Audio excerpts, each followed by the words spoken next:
Hey, this is RIKKI ROXX, and you are listening to ROXX100.com. The Big Rock. The Big Rock. Keeping the music alive. Bon Jovi.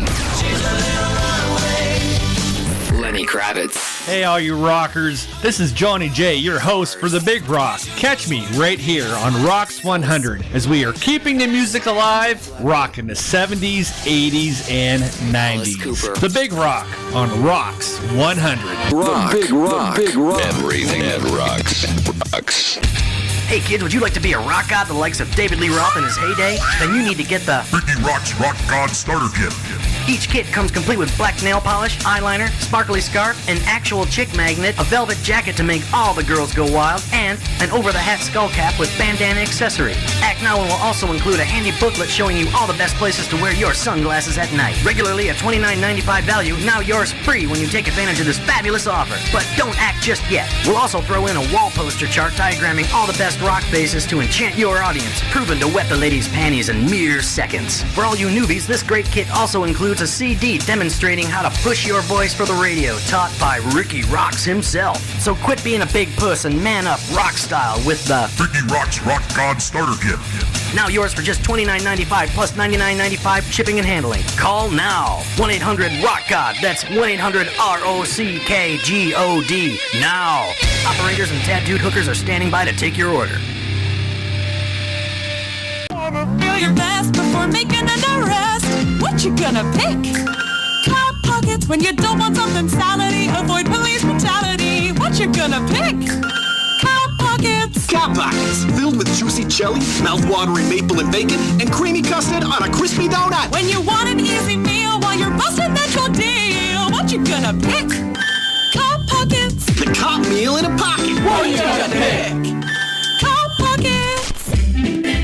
Did you wake up this morning with a nasty rash and nothing but regret? Did you go home with a sweaty bass player last night? Did you wake up wanting to chew your own arm off because some skank's laying on it? Are you feeling a burning, itching sensation in your crotchal region? Do you feel like you need to scratch your ass with tree bark? Are you walking around like you were banged with a Scud missile? Did you meet someone at the bar you thought would actually call you back? Idiot! Then you need Skankosporin. It'll cool that burning sensation before you do the walk of shame to the cab.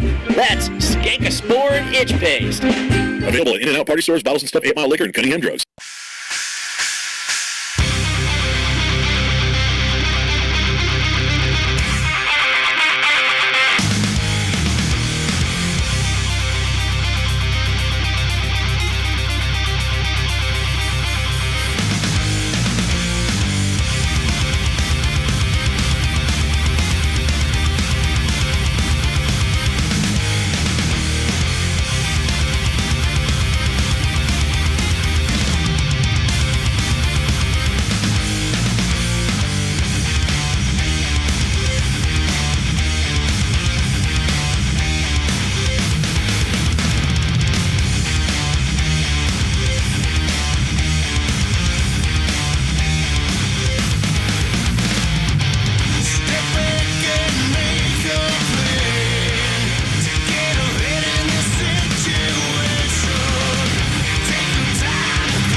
following program is recommended for mature individuals and may contain material unsuitable for morons, cretins, and dishwipes.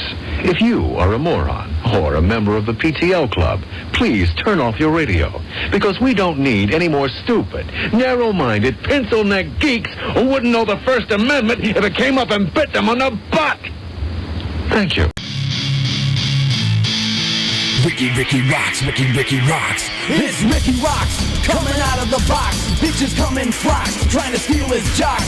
He needs to be contained with padded rocks. It's the Ricky Rock Show, spreading like the pox. Ricky rocks, Ricky rocks. Ricky rocks, Ricky rocks, yeah. Ricky rocks, Ricky rocks. Ricky rocks, Ricky rocks, yeah. Ricky rocks up in your grill, motherfucker. Yay! There's that one more thing. Here we go. All right, here we go. Now I can turn my headphones back up. We are ready. We are juiced. We are ready to go. Episode number 122 of the Ricky Rock Show on Rocks 100. Juiced. I got my juice here. Oh, man. The ice is already melting.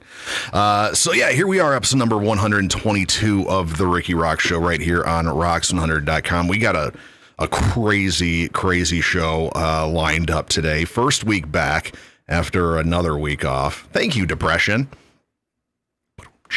This is brought to you by crippling depression. You might need to either raise that up, or Nikki was just sitting there, so she raised it up. I thought the chair seemed fucking really tall. She's like, how the hell can Kevin sit this low? I'm like, he's 5'8". Yeah. I'm surprised you got that right. Where is the motherfucking lever on here? It's not a lever. It's like a button on the bottom. Oh, there we go. There you go. Perfect. All right, now we're at Razlog level. Okay, so we got a killer show. A lot of stuff kind of came up in the last couple hours, and this is going to be a cool show. So not only are we going to be talking to Cheri Clair, the one who got me started in concert promoting like a decade ago, we're going to be talking to CaveRadio. We're going to be calling in. This is like radio show Inception. Kinda. Yeah. We're going to be calling into the big and bigger show over on CaveRadio. They should be starting just about now. I guess the Sunday competition in Detroit independent radio. We're going to be crossing streams, if you will. Damn it, Venkman. You're not supposed to cross the stream. To talk about the Kelly Tucker Celebration of Life thing. Eric's been hitting me up. He's like, yo, man, I want to get you or at least Razz on the show, or you on the show, or somebody on the show to talk about it. And I'm like, well, we normally have a show on Sunday at the same time as you, brah. So originally I was going to call in because he thought the show went from 8 to 10. So obviously he doesn't pay two shits attention. And I'm like, nah, bro, we start at 7 o'clock because your boy needs to be in bed. Because normally you have a job. Normally I do, which once again laid off again for the rest of the year. So thank you, auto industry. Thank you, LG, and your crappy Korean batteries. I thought what you would learn with those Samsung phones back 20 years ago that they melt and all that crap. Don't go to LG for batteries. Before we get into the actual show, did you see the shit about Rivian and Ford? I saw something. So Ford originally put like $500 million into it. Yeah. And when they went public, the stock price fucking skyrocketed on it, and they pulled their investment out. So no shit. Yeah, so they basically threw in money and then took profits and said, fuck, all you general consumers now are the bag holders, which is pretty fucked up. Anyways, on with the show. So yeah, out of a job again. Thought I was gonna go back before the holidays for some Christmas money because we all got families and shit. No. Santa's just gonna bring the gifts. Sure. Santa ain't got a job either. So out of a job, and I started doing the Shipt thing. I'm never doing that shit again. Fuck that. I'm not grocery shopping for people anymore. That bad, eh? Well, it's Thanksgiving week and all that shit, so people want this specific shit from the grocery store. And I'm like, yo, and everybody's buying it, so they're sold out of all this shit because # supply chain problems. Right. And they're like, well, if they don't have that, then cancel the whole damn order. And I'm like, bro, I'm already like an hour into this shop here. There's like 80 people fucking, 80 things I got in this cart. You want me to cancel it? Yeah, fuck it. You ain't got this special gravy sauce. I don't want the fucking turkey and all this other shit either. I'll go to Kroger. I'm like, well, go to Kroger. You're just wasting my time. Right. So, so back to the show. We're going to be talking to Al and Eric over at CaveRadio in about 7-10 minutes. And then the 8 o'clock hour, we'll be talking to Cheri Clair, like I said, concert promoter, artist manager, du jour from Detroit here. Got basically a walking book of knowledge of anything music. Pretty much. And you know, unlike me, she's pretty much just kept on going for the last, 10 years, and more. I mean, I remember the name Cheri when I first got into Shudder. Yeah. So that was like 2013. Yeah. So, or actually, no, 2012. So 9-10 years ago. Yeah. And, she's been doing it, like I've stopped and started a lot. And she's, like most people. Yeah. She's just gone straight through and killing it, doing a lot for, rock and punk rock and all that crap. And we're going to be talking to her about all that and a bunch more in 8 o'clock hour. But I wanted to get to this. Oh, shout out to Cheri Clair. She's in the chat. Chris Tucker hanging out in there as well. If you guys can, share this video on your social media. I just shared it to a crap ton of groups and all that. It's on my Facebook. Still only got a couple listeners, but I make sure to hide all that now so I don't get downtrodden because nobody gives a shit. So we're getting to our nuts and bolts and harsh truths. This is an interesting one. This one comes from James, Lafayette, Indiana. Oh, it played out that way. He hits me up. He says, "Hey guys, got a question for you. Hopefully you can help. I am the singer in a band down here in Indiana, and there's a girl that comes to all our shows and has a major crush on me, like major. She will flirt with me all the time at shows to the point where it's almost obscene. My problem is my wife doesn't like her in a big way.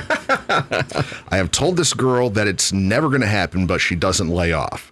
How do I approach this? I don't want to lose a fan of the band," and in quotes he puts, "we don't have many, but I don't want my wife feeling weird.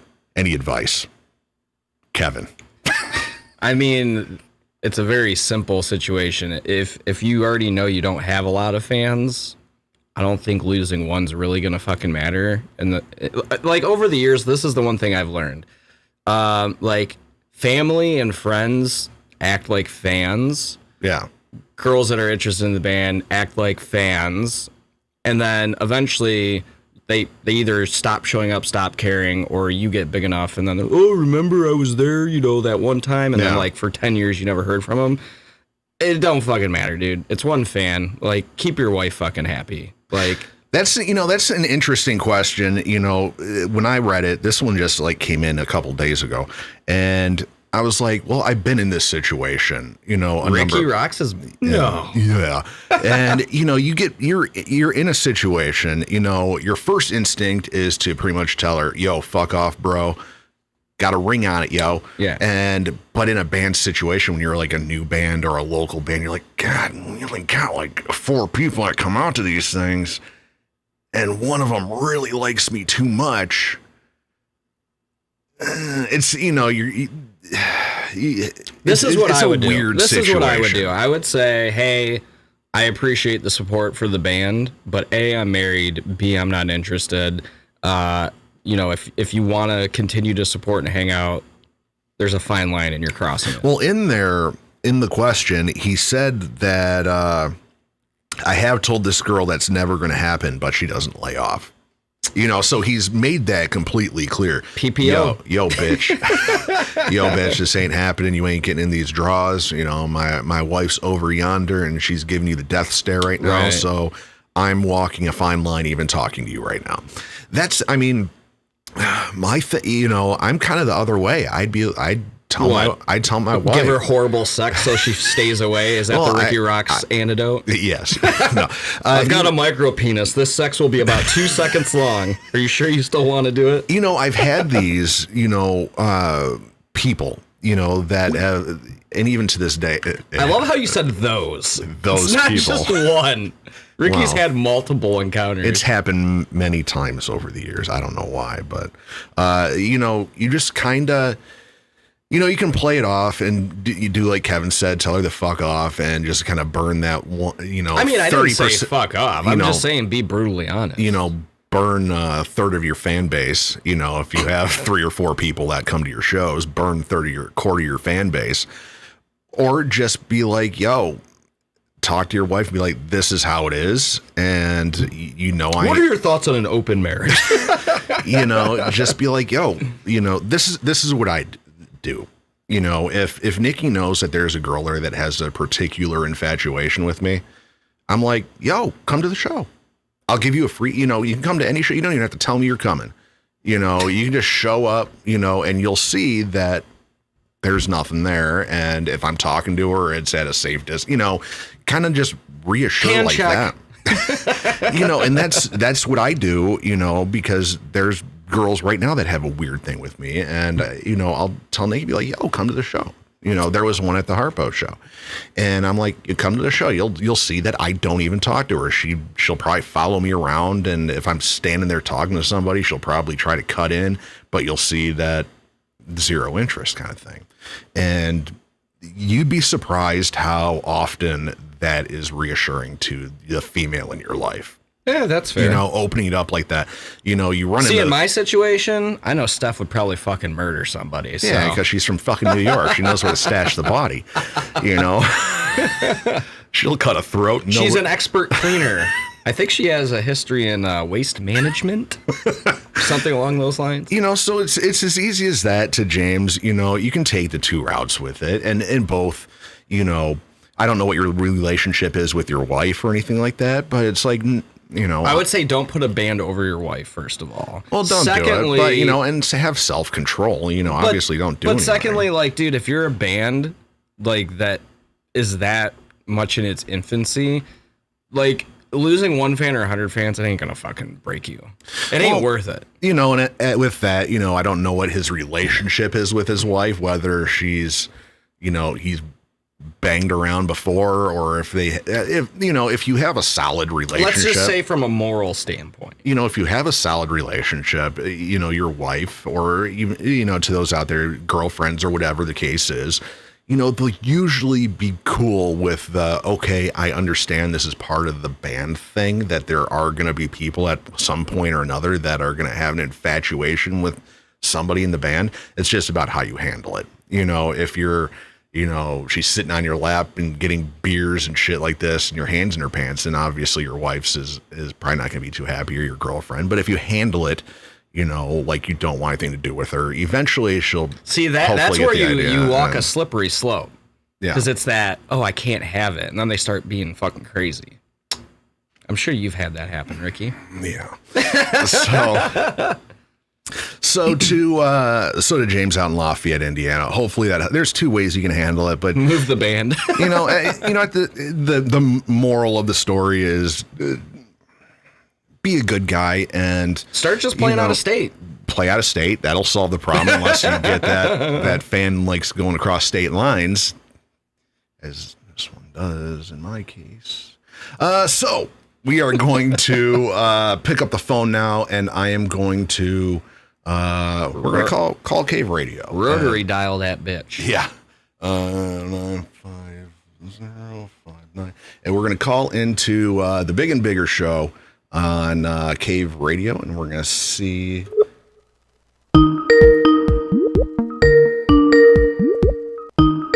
We're going to talk about the Kelly Tucker show here, see if they pick up, see how pro they are. They said 7:15. I called in a minute late. Slacker.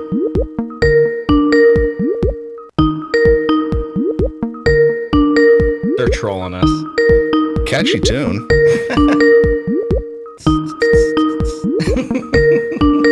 Oh, they want the free advertising for Cave Radio. The person whom you're trying to reach is currently unavailable. Thank Please you. leave a message They gave us after the beep. a bunk number. No, that's their kidding. number. But I'm gonna hit up Schultes and be like, "Yo, bro, just killed me here." Killing me here. This is horrible radio. I thought they were going to be prepared.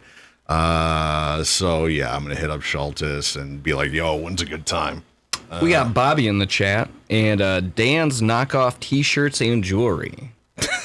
Looking for a sponsorship, bro? Yeah. Hey, I'm all for it. Sup, brother? Bob Surgot's there. Happy wife, happy life. Chris Tucker, everybody's hanging out. So super cool. I just hit up Eric Schultes over at Cave Radio, seeing a good time to be calling in. He said 7:15 to 7:30. I was taking that as they know what the fuck they were doing. That's what happens when you assume, Ricky. Yeah, I'm assuming people know how to do this. So, yeah. So, I guess since we're waiting for that, what's been going on, bro? It's been 2 weeks. We didn't have a show last week because I was knee deep in hoopla of depression and wanted to pretty much balls deep. No, I wasn't getting balls deep. I wasn't getting balls deep in anything. It was depression dick. Yes, you were balls deep in your own mind. Yeah, there it is. I was mind fucking myself. What's been going on, man?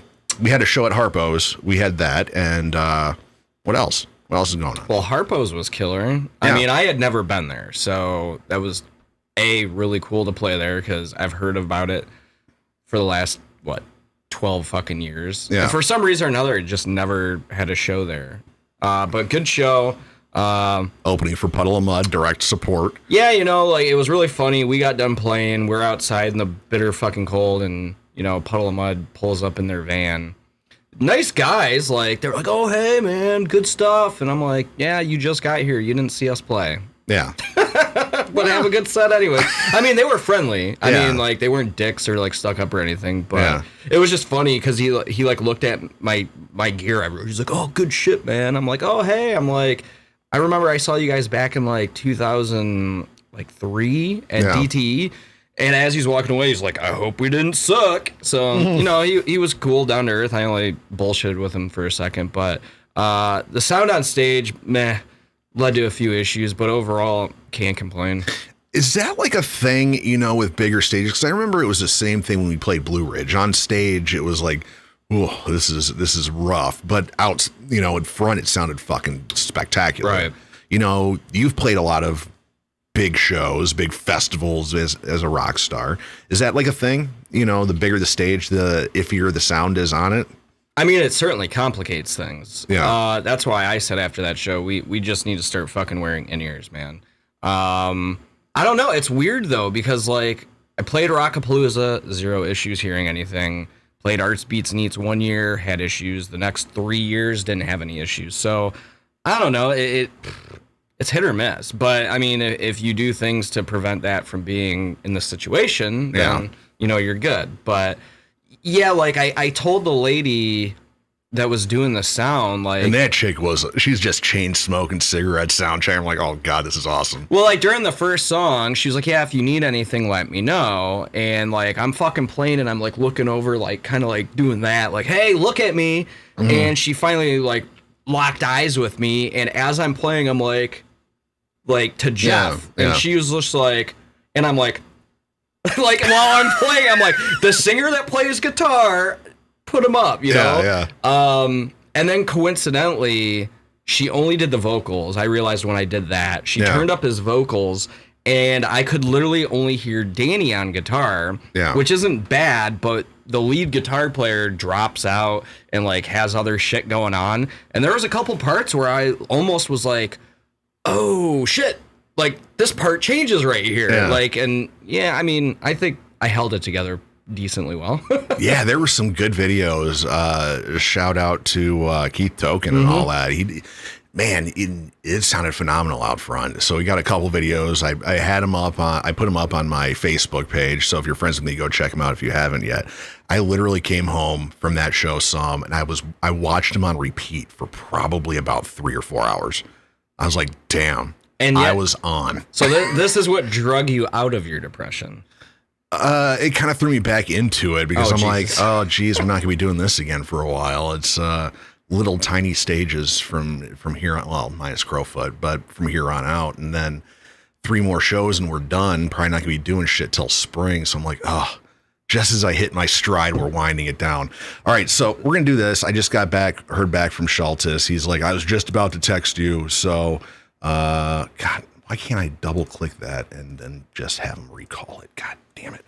All right, so we're going to call the Big and Bigger show over on CaveRadio to talk about the Kelly Tucker show that's coming up this Saturday at the Crofoot in Pontiac. Brand new co-headliners. Kissing Candace couldn't do it, so Shudder and Stone Clover got promoted to co-headliners on that one. So it's going to be cool. We're going to talk to Shaltis and Big Al over at CaveRadio. Let's hear it. If they trolled me this time again, if they did it again. Well, welcome to Big and Bigger. What's up? Hey, you're on rocks100.com. Hey, you're on CaveRadio. Yeah, man. What's going on, bro? What's going on, Ricky? How are you, man? Oh, just doing my little show here in the basement with Kev here, and doing the first the first ever in my vast experience in doing internet radio, the first cross-channel live on air thing. Radio to radio, yeah, man. Hey, what's up, Kev? How you doing? I'm good, man. How you been? Good. So, he's been great. He got his eyebrows threaded. Yeah, I got my eyebrows threaded, and I got my nose hairs trimmed. Have you ever had your eyebrows threaded? What does that even fucking mean? Yeah, bro. Exactly. I didn't know what it was either, and my girlfriend's daughter was going to have it done, so she told me I was going to have it done too, and if I want to have sex ever again, I have to had imagine. to get shit threaded? There it is. So yeah, I got my eyebrows threaded. So what they do is they take dental floss and they rip your fucking hair out of your eyebrows. What's the purpose of it though? Are your eyebrows just out of fucking control? I don't have a unibrow. For us to make fun of them. Yeah, for Al to make fun of me. Interesting. The funny thing is, before I could even tell anyone on air that it happened, my girlfriend texted him and let him know. Oh, dude. So he was gonna keep it waiting. secret. He was gonna keep it secret, but she told me, and I was like, yeah. So I had to come in and hey guys. But anyway, Ricky ROXX and Kevin Razlog are joining us. ROXX 101, right? ROXX 100. Oh my God. ROXX 100. See, I told you. We can tell you guys totally listen to our show. I told you, Kevin. They don't know when my show is. Yeah, it's because it's on during our show, bro. And for everybody here at ROXX 100, we are talking to Big Al and Eric Schultes from the Big and Bigger Show on CaveRadioBroadcasting.com. And Dawn's here also. And Dawn. Dangerous Dawn. Yeah. Dangerous Dawn. Dawn with the triple D's. Well, not anymore. Oh, get those suckers sucked out? No, they got bigger. Oh, they're like, Jesus, no. They're going to be lighter in Kentucky because it's a higher elevation. Yeah, exactly. That's what they all say. They might. They should. So, Kevin and Ricky back. Kevin and Ricky, they're doing a show right now, so let's get on with this. You guys are helping, or you guys are hosting, along with Kelly's mom, the Celebration of Life Remembering Kelly Tucker, which it's been a long time coming, and it goes down this Saturday. So why don't you guys tell us a little bit about the show and how much tickets are and what's going on? I know there's raffles and all kinds of stuff. So why don't you guys, I'll give you guys as much time as you want. It's been the biggest clusterfuck of a show I've done in over a decade. This has been the roughest show that I've ever had to help with, by far. Yeah, unfortunately, I'm trying to not purposely throw anyone under the bus or sound like an asshole. The person that volunteered to take the reins of the show originally dropped the ball fucking big time. We were going to be able to have some really cool bands playing that actually meant it would have made the show that much better because they were friends of Kelly's, Ava Under Fire. When he was out on tour and doing not only just Ava, right, but bands like Kissing Candace and other bands like A Killer's Confession that he actually worked with when he was on tour. And I was like, oh man, we can make this a killer fucking show. And for basically 3 or 4 months, it was I would be like, hey, I need an update. Don't worry, it's taken care of. Don't worry, it's taken care of. And then literally the 11th hour, shit just fucking fell apart. So, Chris was, cool enough to say, hey, Ricky and Kevin, can you salvage you guys this? Yeah, I mean, it really sucks because Kelly meant a lot to us, and so many fucking people, and the fact that somebody butchered it on the level that they did just blows my fucking mind. I would have had this shit solidified 8 months ago. Yeah. And we got it solidified last week. Last week. Overnight. Yeah, and then you guys had a kind of a monkey wrench thrown to you because the headliner had some scheduling problems and wasn't able to do it. But you had another band, Cyadine, jump in, so that's kind of cool. Ooh. Yeah, it wasn't scheduling problems.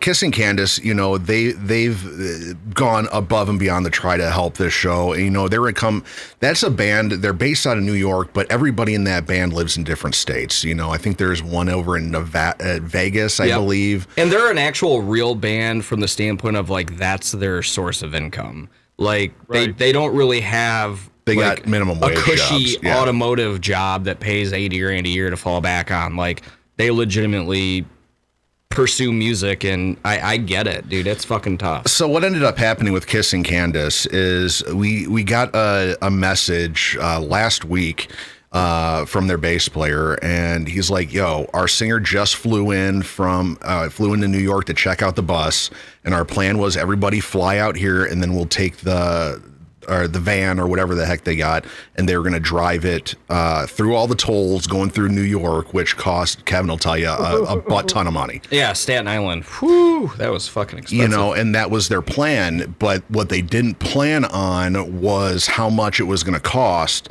to fly everybody in on a holiday weekend.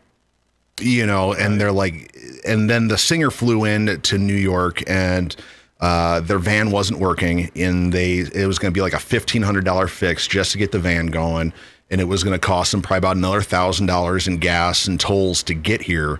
And then there were some people that it was going to cost $800 a person in airplane tickets to get them from wherever they are in the country to New York and back. So like, we all work at fucking McDonald's and shit like this. We don't have these cushy jobs. We were planning on spending the money it took to get from New York to Detroit or to Pontiac, and we were just going to kind of eat that for Kelly, but now all these other costs are adding up and we just can't do it. So we're like, well, we can't really blame you. Right. And then one of the guys, I think, had just gotten over COVID. Yep. And so, and there's... It was a multitude of things, and like Ricky said, we can't fault them. Like, they were going to go out of their way to, you know, try and do something right for Kelly. And, you know, a lot of bands really wanted to do the same, and it's unfortunate that the original person that was in charge of this, like, dropped the ball so bad. But I think we've kind of gotten a lot of really cool shit done with, you know, the limited time frame that we got. So I definitely think anybody that knew Kelly, and especially Kelly himself, he'll have a very good night. And we got two of Kelly's old bands on there as well. Yep. You know, Shutter's getting back together again. Through Our Eyes just got added to the bill about a month ago. And everybody else on the bill, you know, are people that, you know, Kelly's worked with. And Reject the Silence, you know, we played a ton of shows with them. Fucking Influence, I know Kelly had been like in talks with them, just like on like a business and sound level. You know, Stone Clover, I mean, obviously Kelly's favorite band, right? Yeah. So that's family. That's Kelly's family. Right. Yeah. And you know, Chris really got very into you know, the Families Against Narcotics stuff after everything that happened. You know, volunteering, and you know, she got really involved in that, which is great. And our whole focus and purpose, not only to, you know, finally give Kelly an official like memorial show, but what she's very passionate about, you know, raising the awareness. And we see in the news all the fucking time, dude, people getting cocaine that's laced with fentanyl and then they fucking die. It's a really, really sad thing. Who was the one rapper? Was it Mac Miller or something? I don't know. No, but somebody posted like a fucking thing. He got fucking coke that was laced with fentanyl, and he fucking died. And he's like a multi-platinum, million album selling fucking artist. And the meme was like, oh, like, you think you got a good plug? Like, this dude is like on the top of the fucking world, and his cocaine was laced. So it's one of those things. I understand people like to party and have fun, but you got to be really, really fucking careful, because they'll cut that shit for their addicted like clientele with the high tolerances and all that. And if you haven't done it, that's basically a fucking death sentence. And I don't think a lot of people truly understand like the gravity of that. Like, it's really fucked up. Makes no sense to even do it anymore, to be honest with you. No. It's not worth the risk. Well, when right. Taco Bell started killing people off, I'm not going to Taco Bell anymore. I can tell you that right now. For sure. Yeah, once they got rid of the shredded chicken taco, I stopped going to Taco Bell. Oh, no more Mexi melt? Yeah. You can order a Mexi melt though. You know, they don't have pico anymore. And that's the thing. I always got minus pico anyway.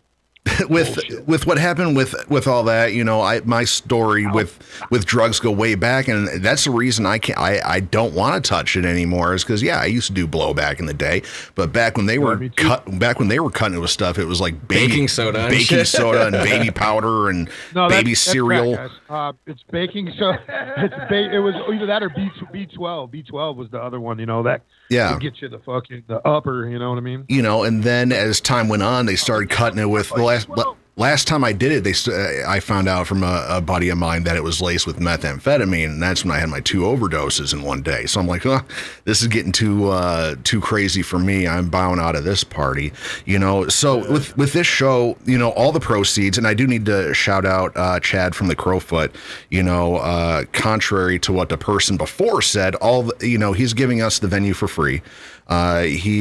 That's his gift, since Kelly worked with Wilson and all that, and unfortunately they're not a band anymore, so they can't play, but Chad was like, you can have the Crofoot, as our gift, and, use all the proceeds from the show. None of the bands are taking money. We're not getting paid or anything like that. All the proceeds, at 100% of what comes in through the door, and all the raffles, baskets, yep. and everything is going towards fan, and ticket price. I tell people, the ticket prices are a little on the higher side for your normal local show. If you show up at the door, it's $20, and make sure you bring your vax thing, because Crofoot has the vax thing. So or a negative COVID test within 72 hours, or the negative COVID test. But it's $20, and you get 9 bands, killer bands, and there's cool stuff going on. I get on the ball and make a video this week to play, and Stone Clover's got a special set for Kelly. Shudder has a brand new song that they wrote for Kelly. Damn it, I was hoping you weren't going to say that. We wanted it to be a surprise. Well, there's only 10 people. Well, there's only like 4 people listening, so we're good. And then Through Our Eyes apparently has 2 new songs that haven't been heard either. So a lot of the people are, kind of pulling out all the stops to do some really cool shit for Kelly. So it should definitely be a fucking night to remember. But more importantly, like with the awareness of like the Narcan stuff that Chris is really involved in, I've been seeing a lot more shit in the news with like even like police officers that are doing like drug searches, and like they'll accidentally stumble across it, and the shit can fucking kill you without even ingesting it. Like it's really a fucked up serious thing. And what happened to Kelly, like I'm really impressed and amazed that Chris has found a way to turn this into something where, she can raise awareness and be really positive about something that's so fucked up. And more than just the music, like everything she's done and she went through, like that to me, like means the most, is like everybody supporting not only her, but Kelly and their whole family. And like, we just want to make sure that, his story and situation doesn't like disappear. You know what I mean? So, we're really excited that we finally are able to get this done, because it's been a fucking long ass time. And, it's going to be a hell of a night. So if you like music and you want to go out and support a good cause, and especially if you knew Kelly, let's fucking rage, man. Yeah, and there's, I believe, last time I talked to Chris about it, was going to bring out a lot of Kelly's personal shit, to kind of have like a museum of Kelly Tucker, his guitars. A little memorial type thing. Yeah, that's going to be out there, so you can check it out, and we'll be taking donations for fan and all that. And I'm going to be hosting it, so that's the price of admission by itself right there, even if you just love me talking on stage, so it's definitely super cool. It's been tough with the bands coming in and out. And but we definitely have a killer lineup. Kevin has all the bands on it. I can't remember them all. I gotcha. I can't remember what I did yesterday. So we got Through Our Eyes opening up on the Ballroom. Me neither. Wishers on the Pike Room. Cyadine Ballroom. Influence on the Pike Room. Casting Shadows Ballroom. Crafted Conviction Pike Room. Shudder Ballroom. Reject the Silence on the Pike Room. And then Stone Clover's ending out the night on the ballroom stage with their video tribute and their set. So that's what's up. Badass, man. So it's $20 at the Crofoot / Pike Room. Doors are what, 6? Yeah, doors are at 6. Show starts at 6:30.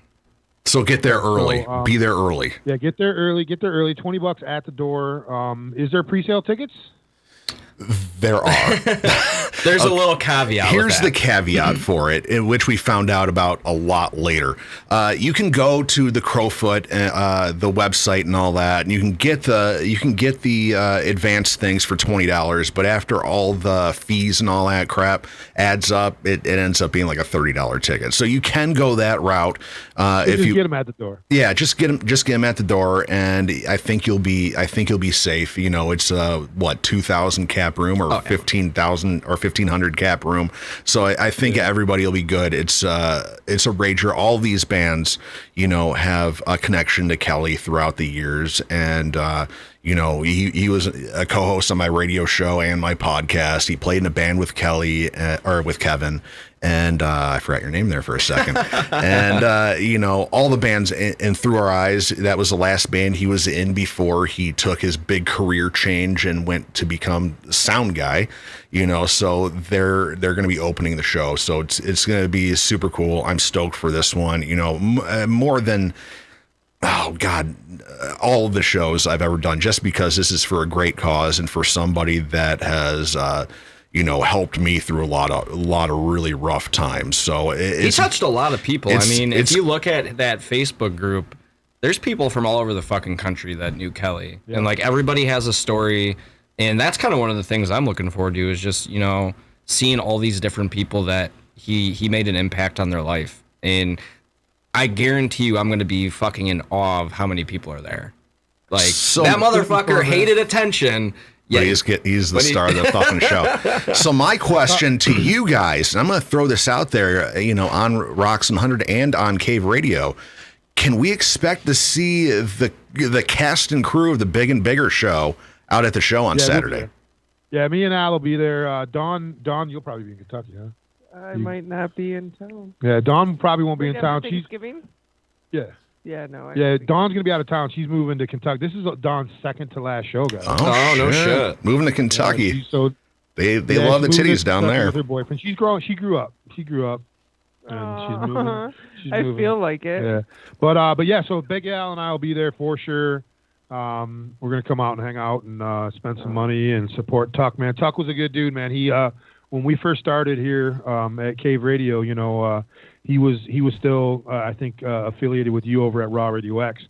And then, you know, he would come over here when Kate did a show, and, you know, he would come in. He was here with Through Our Eyes. He was a good friend with Danny Cakes and Razor Ray. So he would stop on Pants Off Fridays with that. And he would stay all night long hanging out with us. You know, he was a great dude, man. And he's definitely missed. And it was kind of crazy, man, because we lost Danny Cakes on December 13th. 2019, I lost one of my really good friends and Al's, I guess, sort of brother-in-law, Dan O'Connor, and then literally like a month later, Kelly was gone, and it was, you know, that trifecta, man. It fucked us up here at CaveRadio and in across Detroit, man, because Tuck was loved, man. Everyone loved him, and you know, it's a sad day that we're gonna have that day, but it should be fun, man. We're all gonna love each other. We're all gonna talk about Tucker. And have a great time. So I'm looking forward to seeing y'all. Yeah, man, it's definitely be a great time. Thanks for doing this, Ricky, man. I know you're on the air at the same time as us, and I know I fuck with you a lot about competition, bro. You're the competition. I figured, keep your friends close and your enemies closer. You know, when Eric, when you hit me up about this earlier today about calling in, and you thought my show went from 8 to 10, I'm like, well, one, obviously this guy don't pay two shits attention to my show, and the second off, I was like, well, I think Kelly would have really loved this because he, you know, back in the early days when I started Raw and there was Tap and all that shit. He was like, dude, why can't we all just get along, man? We're all doing the same fucking thing. So I'm like, okay, in the spirit of what Kelly would have wanted to do, I'm gonna jump on this train. I'm gonna be the cool guy and, you know, cross our streams. Look at that, Kelly's still mediating. Cross our streams here. Oh, we're gonna cross our streams. Well, we'll do that on Saturday in the bathroom, bro. Oh, okay. Don't promise me a good time. I gotta miss that. No, Don. I gotta tell you guys sound really good though. I feel like I'm on a road trip listening to what I invest my Bitcoin in on the radio on. You guys got a good sound going. You guys sound your voices are really. You hear me, I sound like shit. And well, it's because you. Eric. It's a lot of processing. I mean, I'm a drummer. I don't really get to talk a lot, so I got to make it count when I get the opportunity. Man, and again, Ricky, I want to thank you, man, for coming out to our 300th episode over at the Token, right. and Razz, man, you and Harlow rocked it, bro, and we hope to see you guys on stage soon. Yeah, dude, we had a blast, man. Thank you so much for having us. It was a great night. I kind of had to show up. You know, it was Sunday, and my co-host wasn't here, so I couldn't do a fucking show. So I'm like, well, might as well drive an hour and some change to go watch Razlog play. Yeah, we really just did that hoping that we'd get that next Harlow album to finally drop after how many years? I think you guys kind of helped Kev. accelerate the process, just saying. Yeah, exactly. All right, guys. Well, you guys have a great remainder of your show. What do you guys got going on tonight? We're going to be talking to Cheri Clair, concert promoter in Detroit for many, many years, and she got me into show promoting. Host. What's that? CaveRadio show host. Yeah, she was a show host at Raw Radio X too, so it'd be at least I know she can talk. All right, man. Who you guys got? Who you guys got on? Sherry, we said hi. Who you guys got on tonight? Do the promotion thing. Shadows Reflection. We got Shadows Reflection in here. Who I just told them about you guys, so you might be getting an email from them to get on your show too, man. Good, because we'll I'm just lazy. have to space it out. You know, we don't want to do interviews too close in proximity. You know what I mean? Next week. Yeah, you can have any band on as soon as you want right after us. Yeah, exactly. The same goes the other way. You can talk to anybody we talk to. Just make sure it's after us. Right. Well, Ricky, Kevin, man, thanks for calling in, bro, and got your brothers, and we'll see you guys on Saturday, man, and have a good rest of your show. All right, thanks, man. guys. Take it easy. See you guys. All right. Peace. Ricky.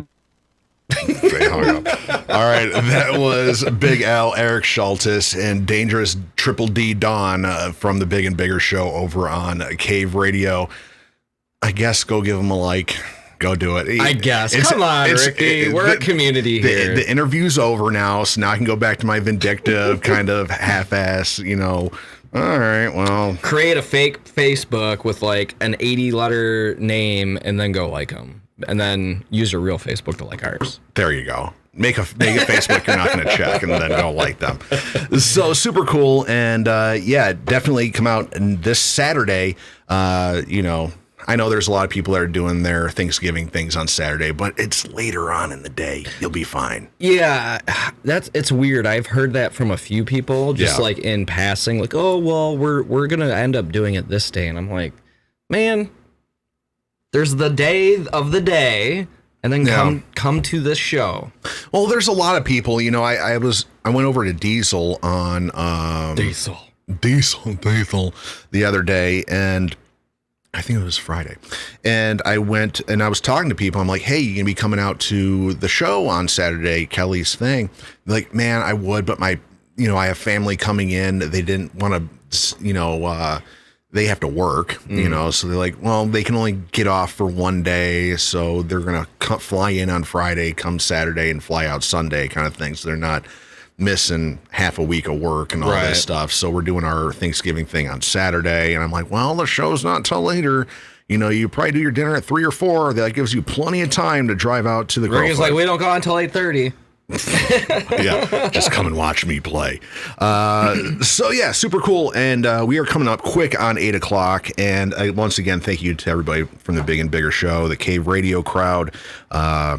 Super cool. So we're getting to the Pump It or Dump Band of the Week, and then we'll come and do our Beer of the Week, and then we'll talk to Cheri Clair. Excuse me. This week's Pumpin' or Dumb Band of the Week is a band called Taylor Road, and Dawn's moving to Kentucky. This band's from Kentucky, from Danville, Kentucky.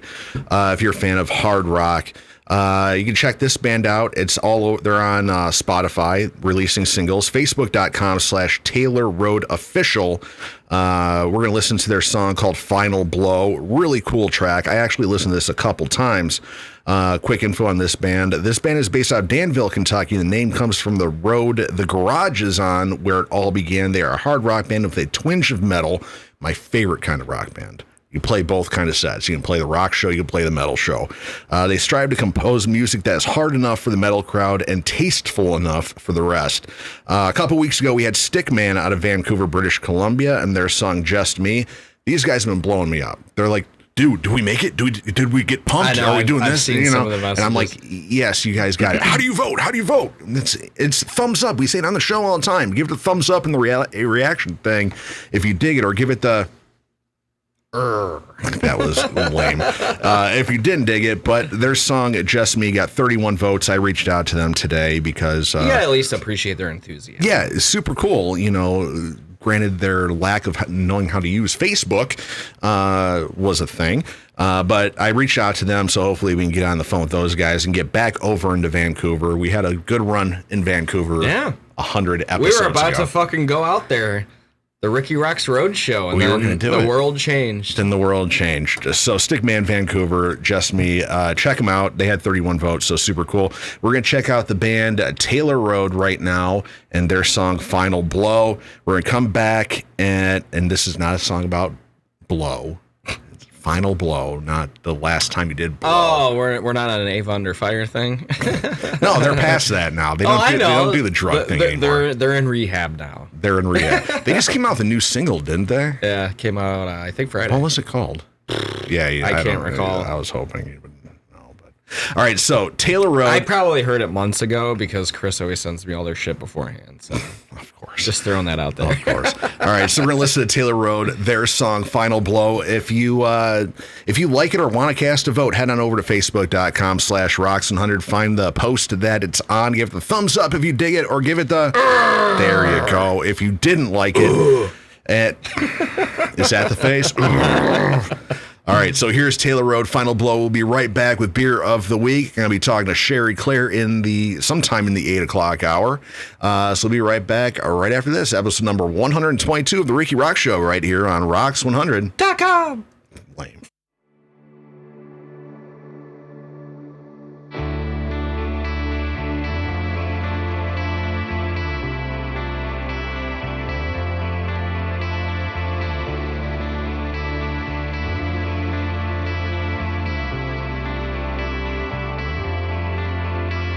The torch is lit, watch the fire rise. Smoke so thick, it burns your eyes. I feel this weight from deep inside.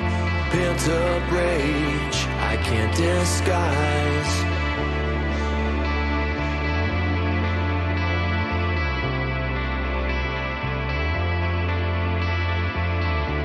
My heart is racing, my ears they ring. The embers scorching, they crackle and sing. With pupils wide, I begin to bass. I'm gonna put you in your fucking place.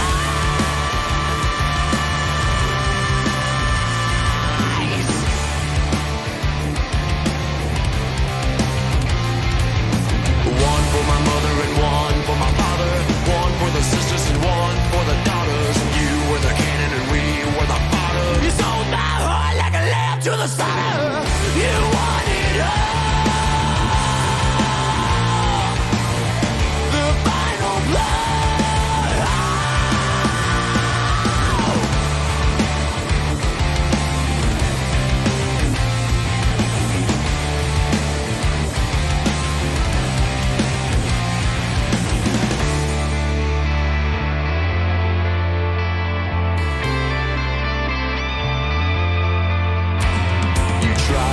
Trust, you cut all ties, buried in your grave of countless lies. You disrespect and patronize, see the world through devil's eyes.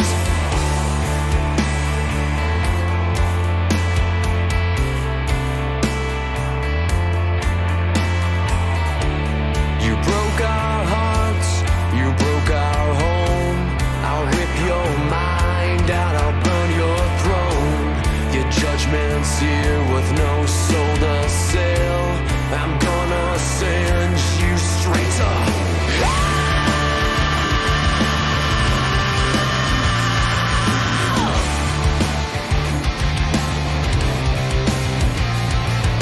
One for my mother and one for my father. One for the sisters and one for the daughters. You were the cannon and we were the fodder. You sold my heart like a lamb to the slaughter. You wanted all the final blood. One for my mother and one for my father. One for the sisters and one for the daughters. You were the cannon and we were the fodder. You sold my heart like a lamb to the slaughter. You wanted all the final blood.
There it is. Hell yeah.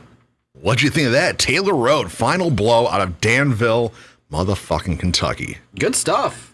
You were saying when you came back down from your smoke, you're like, oh, Ricky, now I know why you like this song. Well, those high vocals on the chorus were kind of like 80s metal-esque a little bit. Yeah. Which I was like, yeah, that's right up Ricky's alley. But no, it was a good, like, in-your-face, heavy-hitting rock song. I dig it. Yeah, I was telling Kevin during the break, because for those who may be fans of Taylor Road and have never heard of this show before, Kevin and I are in a band together called Casting Shadows, and playing this Saturday at the Crofoot Ballroom in Pontiac, Michigan. Come out, $20 in advance, $30 after fees, or $25 at the door.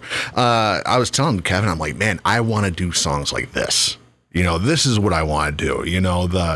It's hard rock, but you can play with the metal. You can play at the metal bands, which has always been like a huge, like any band that can do that is like awesome to me, because you're not limiting yourself to rock shows or metal shows or right. What. You can be the lighter band on the metal show or the hardest band on the rock show. So, well, like one thing with like bands like that, for me at least, is when the song is good, catchy, but it has like a bit of complexity to it. Mm-hmm. Like 3 Days Grace and Buck Cherry, like those are two other bands that I kind of wrote off a little bit until we did those like shows for the 10-year fanfare, and really, really good songs. But like when I was like trying to learn the drums, I'm like, fuck, dude, this shit's actually like pretty technical. Yeah. I get that same kind of vibe, like obviously the breakdown part, but you don't know how technical it is until you start dissecting it and trying to learn it. You're like, right. Whoa, well, whoa. Like with some hard rock bands, it's hard because like the song can be really catchy, and then you think, oh, it's just like kind of like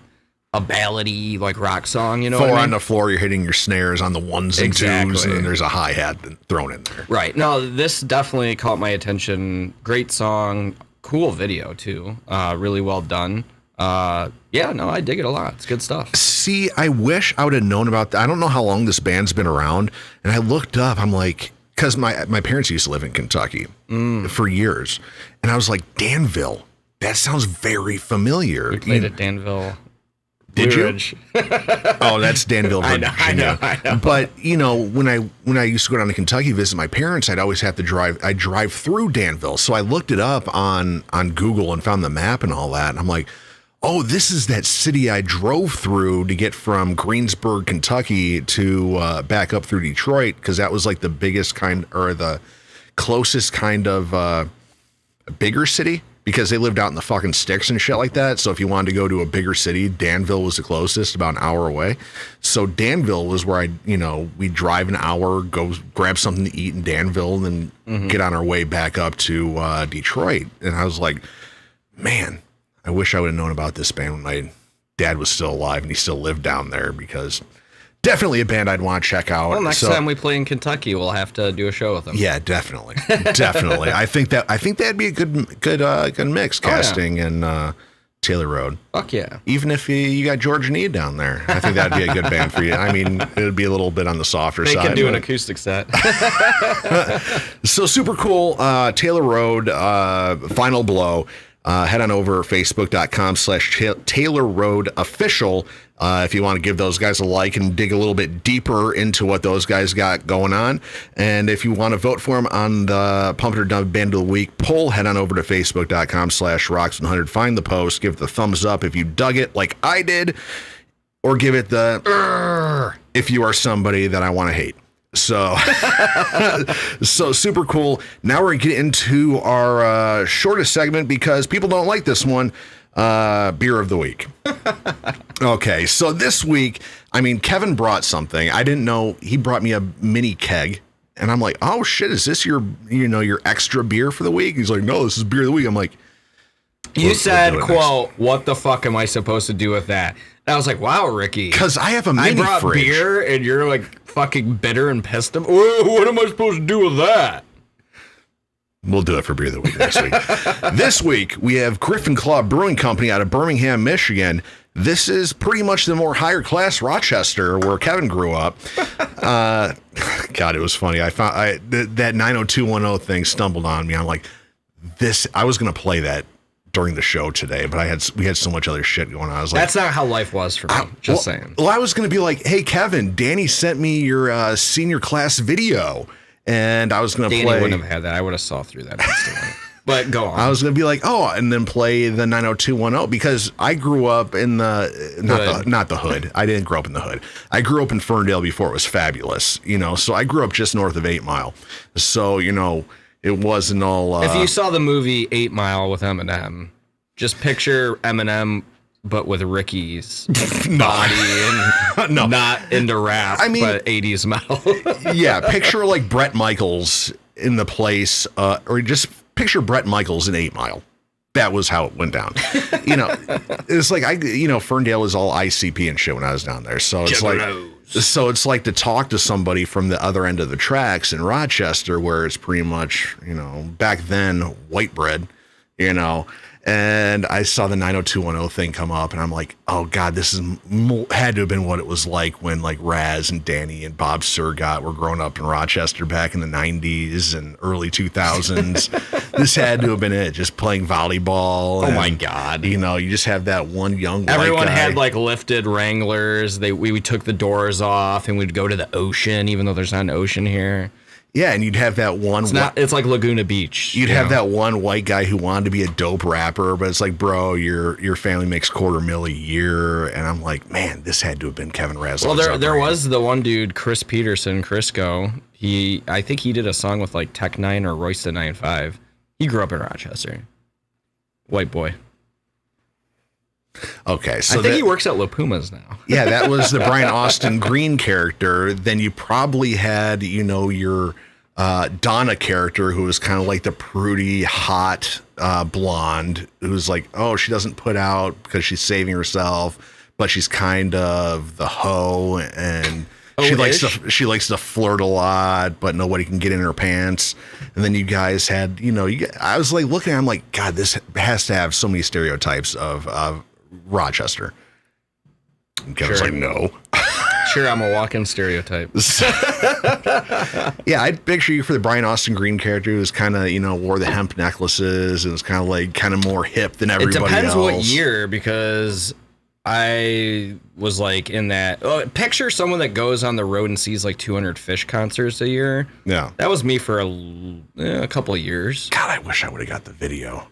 I was going to rip it down. But I also and play played it, varsity hockey and I played golf. So I was like a hybrid hippie / jock.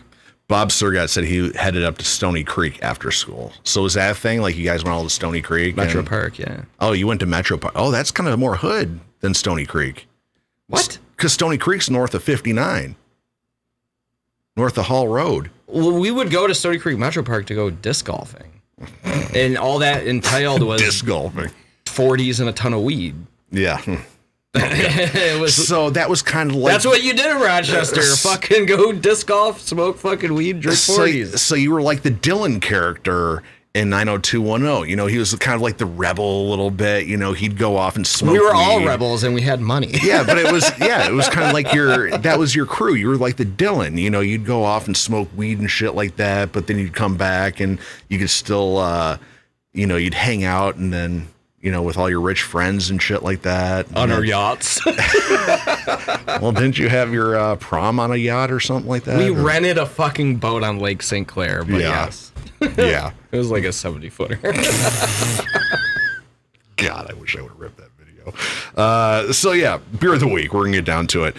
Griffin Claw Brewing Company out of Birmingham, Michigan. This is the longest beer of the week, by the way. I know. Well, I had to do the 90210 thing.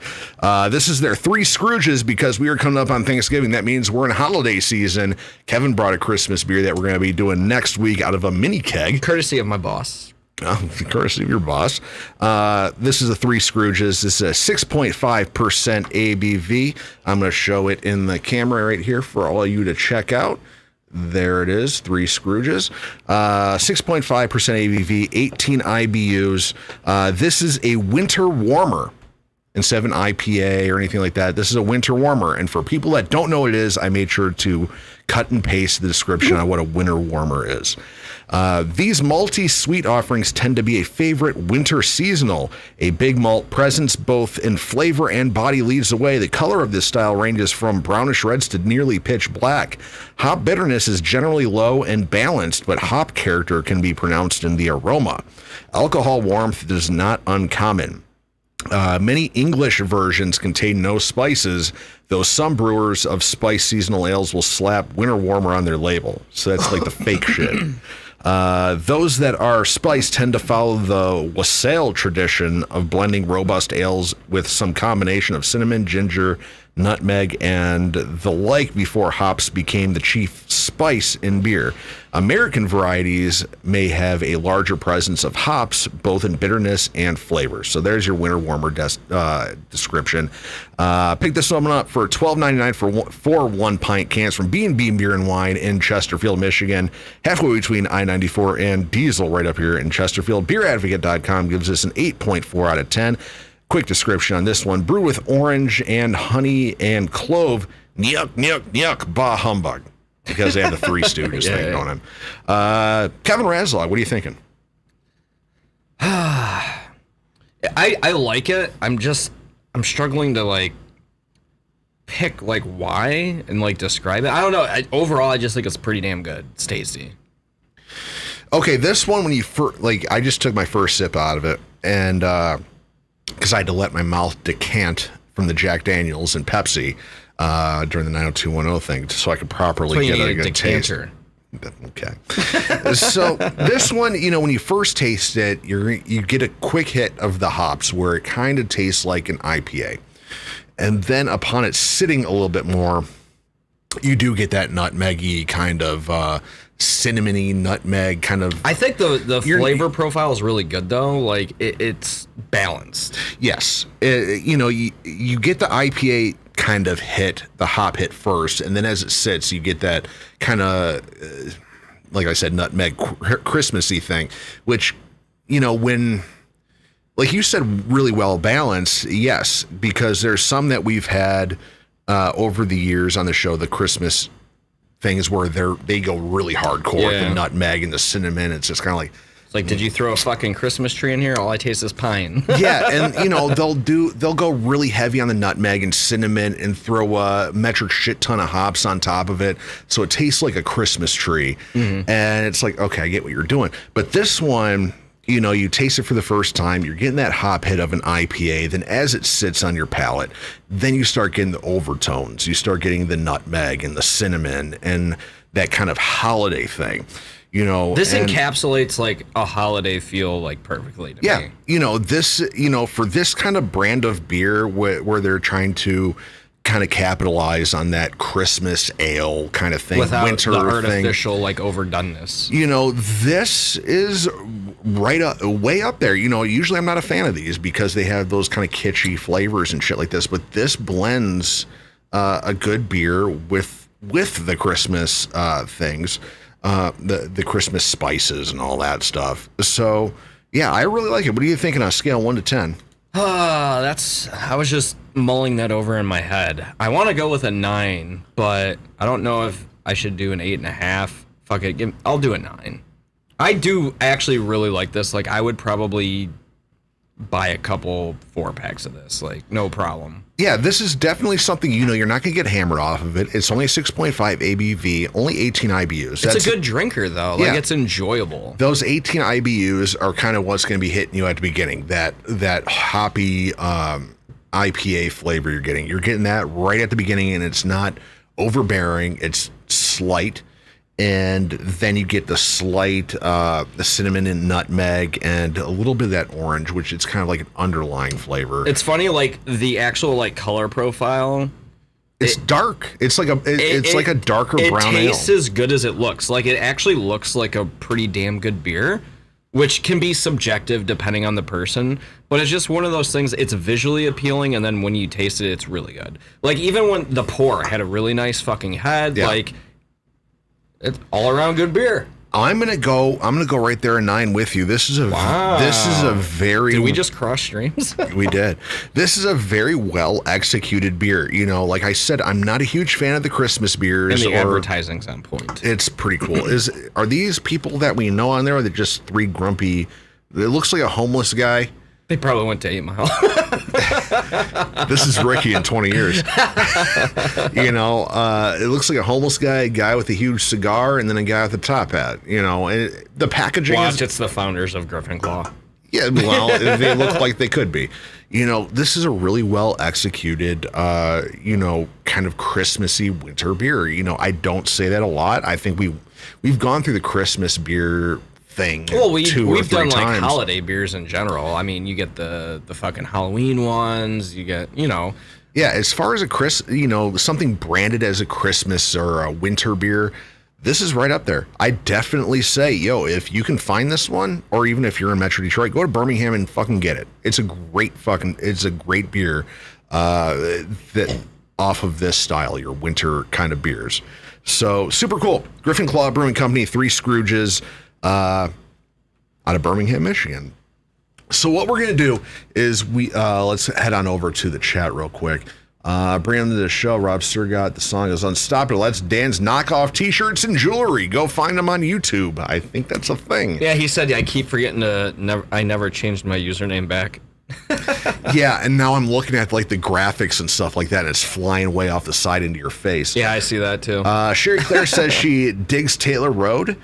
Chris Tucker said they are really good, and that's when Rob said that they used to hang out Stony Creek. So super cool. So I have 3 songs picked out from bands that are playing the Kelly Tucker show.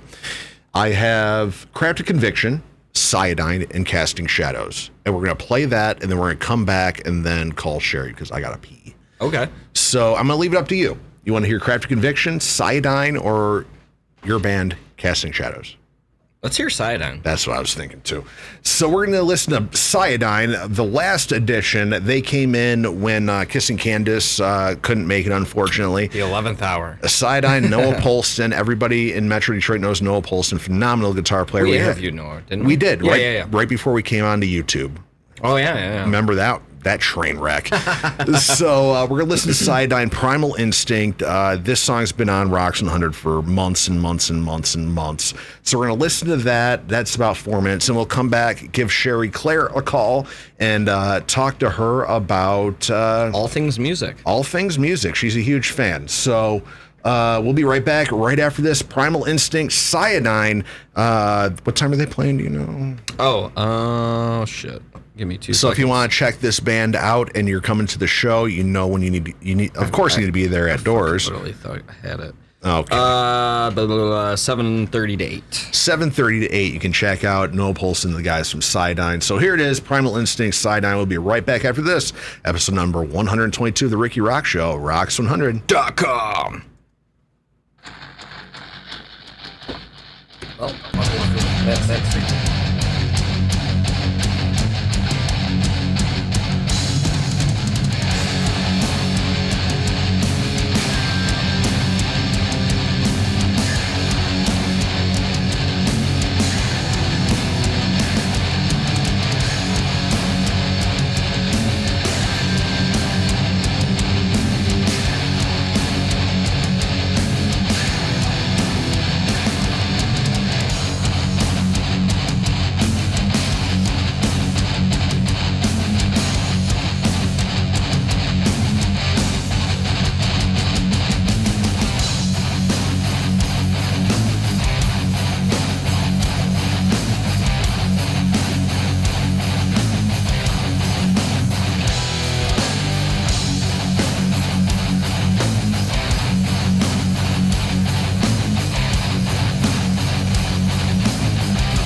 You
right, there it is. That's Cyadine and Primal Instinct. Why is that? Oh, there it is.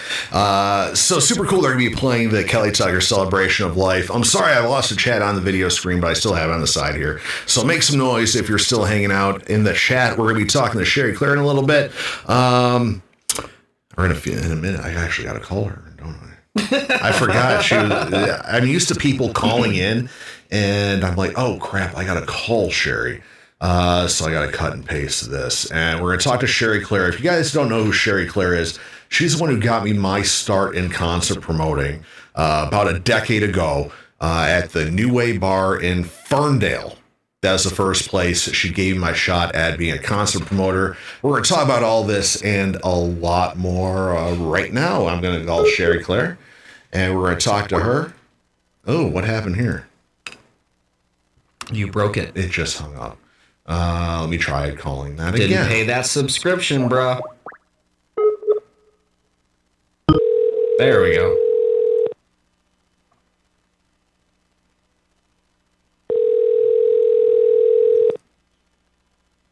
Come on, Cheri. Hey, guys. There she is, Cheri Clair. How are you doing, sweetheart? I'm good. How are you? Oh, just living the dream, doing my low-rated internet radio show for 10 years and going.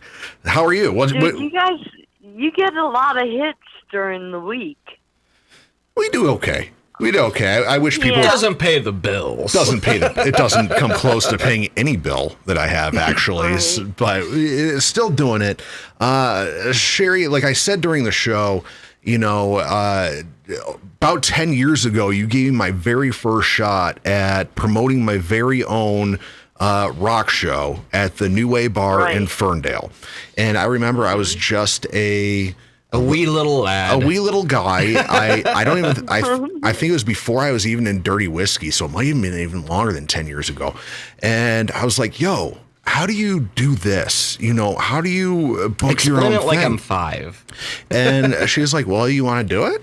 And I'm like, okay. And she's like, tell me a date, because she was working with, I still remember her name, Athena something or another. She had a weird Greek last name. Cortesis. There it is. Jesus. And no hesitation. She knew that. Yeah, I just knew her as Athena because I used to go to the New Way. My dad was a biker, so back before Ferndale was fabulous. Take it easy, Ronnie Radke. Before Ferndale was fabulous, the New Way Bar was a stop for bikers going from Detroit up to Pontiac. They do rides and shit, and the New Way was a stop. Rides. Well, they I know. I'm being facetious. My dad would bring me along, and I'd be on the back of his bike, and then he'd go hang out the New Way. Back when drinking and driving wasn't a huge deal, mostly on motorcycles. Right. So he'd sit me at the end of the bar as a kid in the early 90s, early mid 90s, and so I knew the New Way, and I was, when I started, I played there a couple times. I think you were the promoter there, Cheri, and that's where I met you. And, I knew Athena. She was like, oh, are you little Jay? I'm like, yeah, that's me. And so then I hit you up. I'm like, how do I do this? How do I do my own show? And you were the person who was like, hey, if there's bands just ask if they want to play it and start there. So I need to ask you, and I've never asked you this, how did you get started in all this?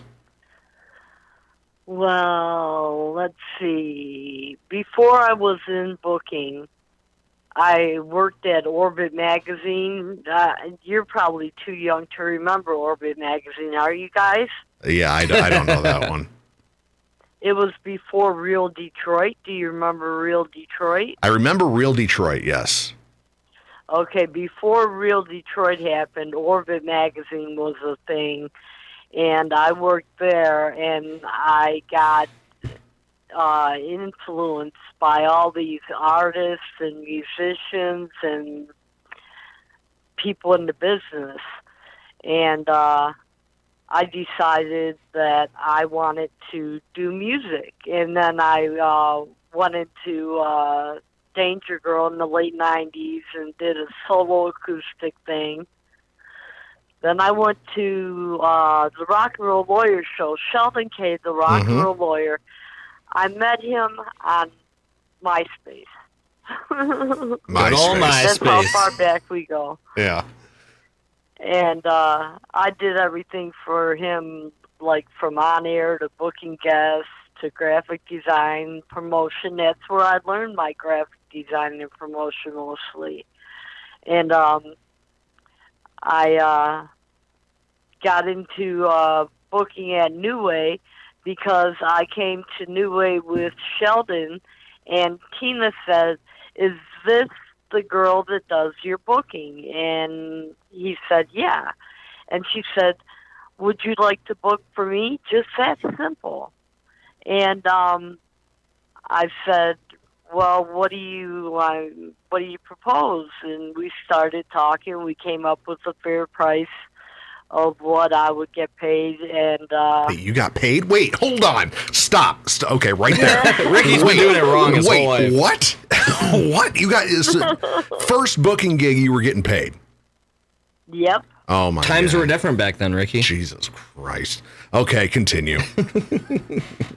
Okay, and then I worked for New Way for 8 years, and I met you about halfway through that 8 years, and I was at a breaking point where I was saying, I don't want to do this shit anymore, you know. I'm not going to fuck it, you know. So I told everybody I was on a hiatus. Mm-hmm. One day I'm at the mall, and I'm looking on my phone, and I see a post from Rikki ROXX that says, "Don't any bars in this town want to book anybody? What the fuck?" And I said, "Sounds about right. I'm back in business. I'm back in business." Because from the first time I heard you on the radio, I was like, that guy belongs on FM.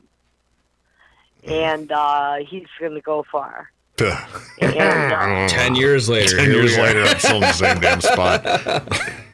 There was this one point when you had such a following of people that I knew that if you booked one show at New Way Bar, they would come. If you book it, they will come. They did. They did. They did. That first one, they did come. Then it slowly tapered off after that. I peaked 10 years ago. He peaked on his first show. Yeah, it was like literally just one of those things. I don't remember what, I believe it was before I was in Dirty Whiskey. But like you just said, I was doing radio, so it might have been really early in Tap Detroit. And, you know, back then, you know, for those of you out there who are maybe younger, you know, when I started doing internet radio, it wasn't a thing. Nobody was doing that kind of thing. You know, you had, you know, Riff had Motor City Riffs on Sundays, which they brought back, and then they had 89X had the same thing. That was it. You know, there was nobody was streaming online, you know, at a mass thing for independent bands. You know, anybody that was streaming anything online was playing, you know, the big hits of the day. Right. Nobody was doing independent music. And when I started, Olin Ezra had dipped out because he wanted to do stoner shit and talk about politics. And I'm like, well, I'll fucking do it. You know, I'd love to do this shit. Get up on stage and introduce bands and get paid. Okay. No doubt. You know, so that's when I started doing it, and that's about when I hooked up with, from the sound of it anyway. I thought I was booking shows before I was doing radio, but maybe I'm wrong. So I got a question for you, Cheri, because I know Ricky's been in this situation, and you had just alluded it as well, where you said, fuck it, I'm done. I myself took a small crack at doing local booking and promoting and failed epically at it. What, I guess, drove you to the point where you said fuck it, and what ultimately brought you back to doing it? What broke me was there was a huge fight at New Way Bar over a double booking. And this guy started stalking me. And he was calling me, and he was messaging me. His name's Michael V. I don't know if you guys know him. What was He's his still name? around. Michael V. Oh God. Okay, yeah, I know him. You know him? Yeah, I know. I know him on an almost violent level. Me. Yeah. Mm-hmm. Oh yeah, God. he terrorized me for weeks. Yeah. And I said, fuck it, I'm tired of this shit. And honest to God, when I read that text from Ricky, I said I'm going to go back into business because I know Ricky can make a show happen. And if I got one show happening, I can make more shows happen. And I just kept on. I started booking other clubs, PJ's Lager House, Simon's, Hamtramck Corner Bar. Yeah. Simon's, Cadu Cafe. You know where I never booked. I never booked a show at the Ritz because I thought that place had bad juju. I've gotten that from a lot of people. I think at the Ritz, I may have done not a lot, maybe 2 shows there. I think maybe 2 or 3 shows. Cheri's got very good intuition. Well, she works with bands. Yeah. She works with bands all the time. She manages bands. And so you got to kind of have that intuition. Well, for sure. That's something that I've lacked on because I've always tried to give everybody every benefit of the doubt I can possibly muster. Trust me. Right. That band from 12 hours away that's coming here on a Tuesday and wants a $150 guarantee. Yeah, I shot myself in the foot too many times. Yeah. So. Oh my God. So, wow. How, for maybe bands that, I think all we do is make flyers and then post shit. What do you do as a show promoter, just so people out there know what a show promoter is doing and somebody who's setting up shows? Because there's a very big misconception on what a promoter does from the standpoint of execution. Like most of the time people think, oh, you just hit this guy up and then magically people show up. Oh, boy. There's like 4 people at least in every damn band, and you have to coordinate 3 or more bands containing 4 people and get all their schedules in order. Mm-hmm. So you can all be there at the same time.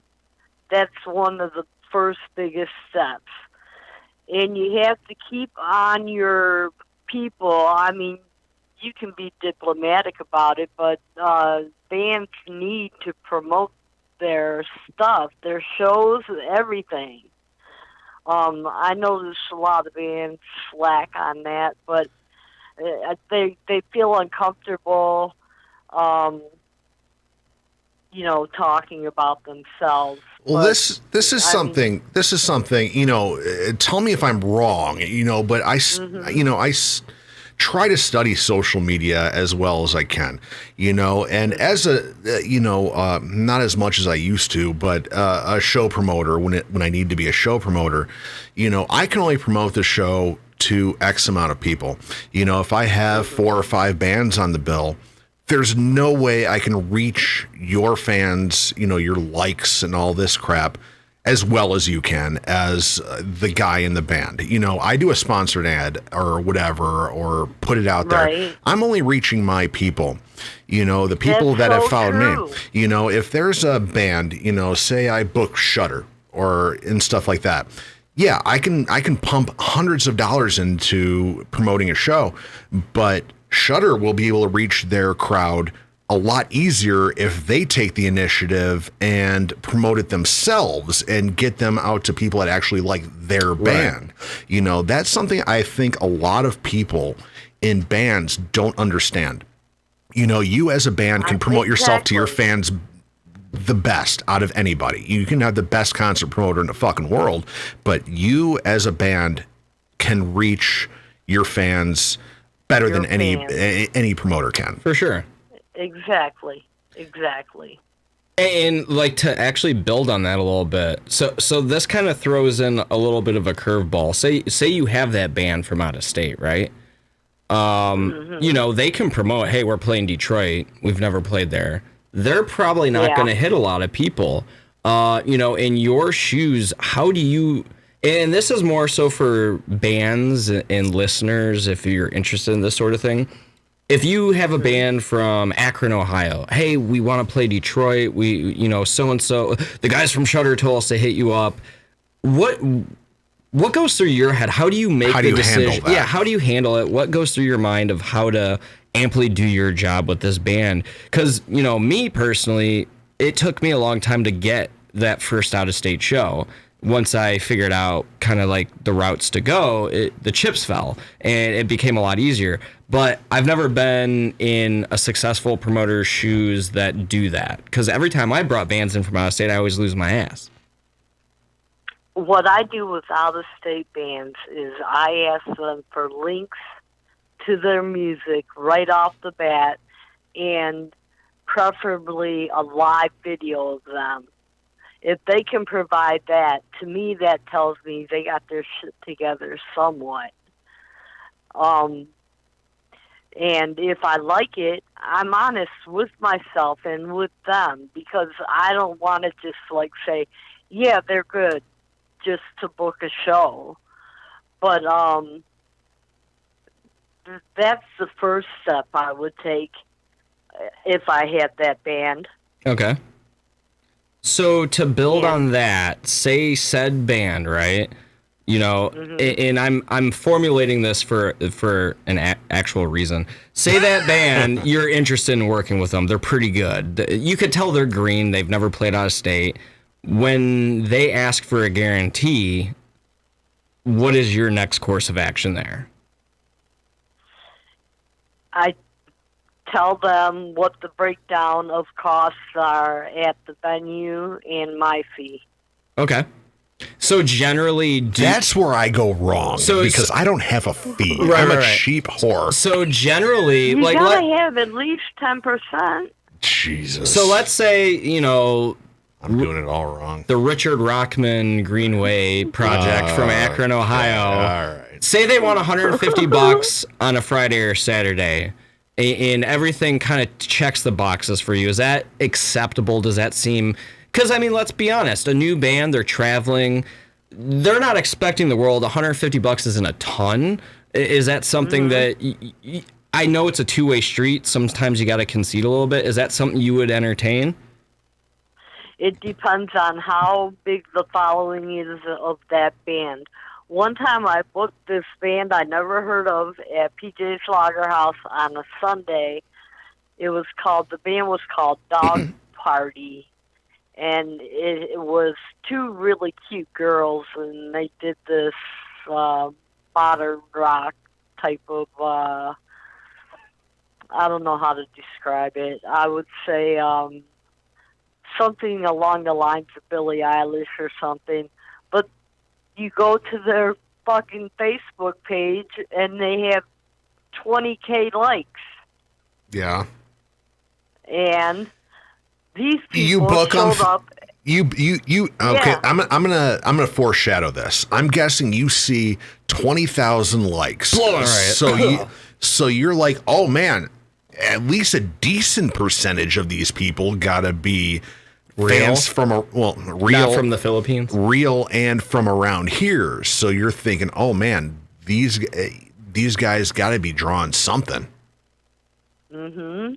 So I booked them with the hottest bands, and I make a big deal about it being on a Sunday.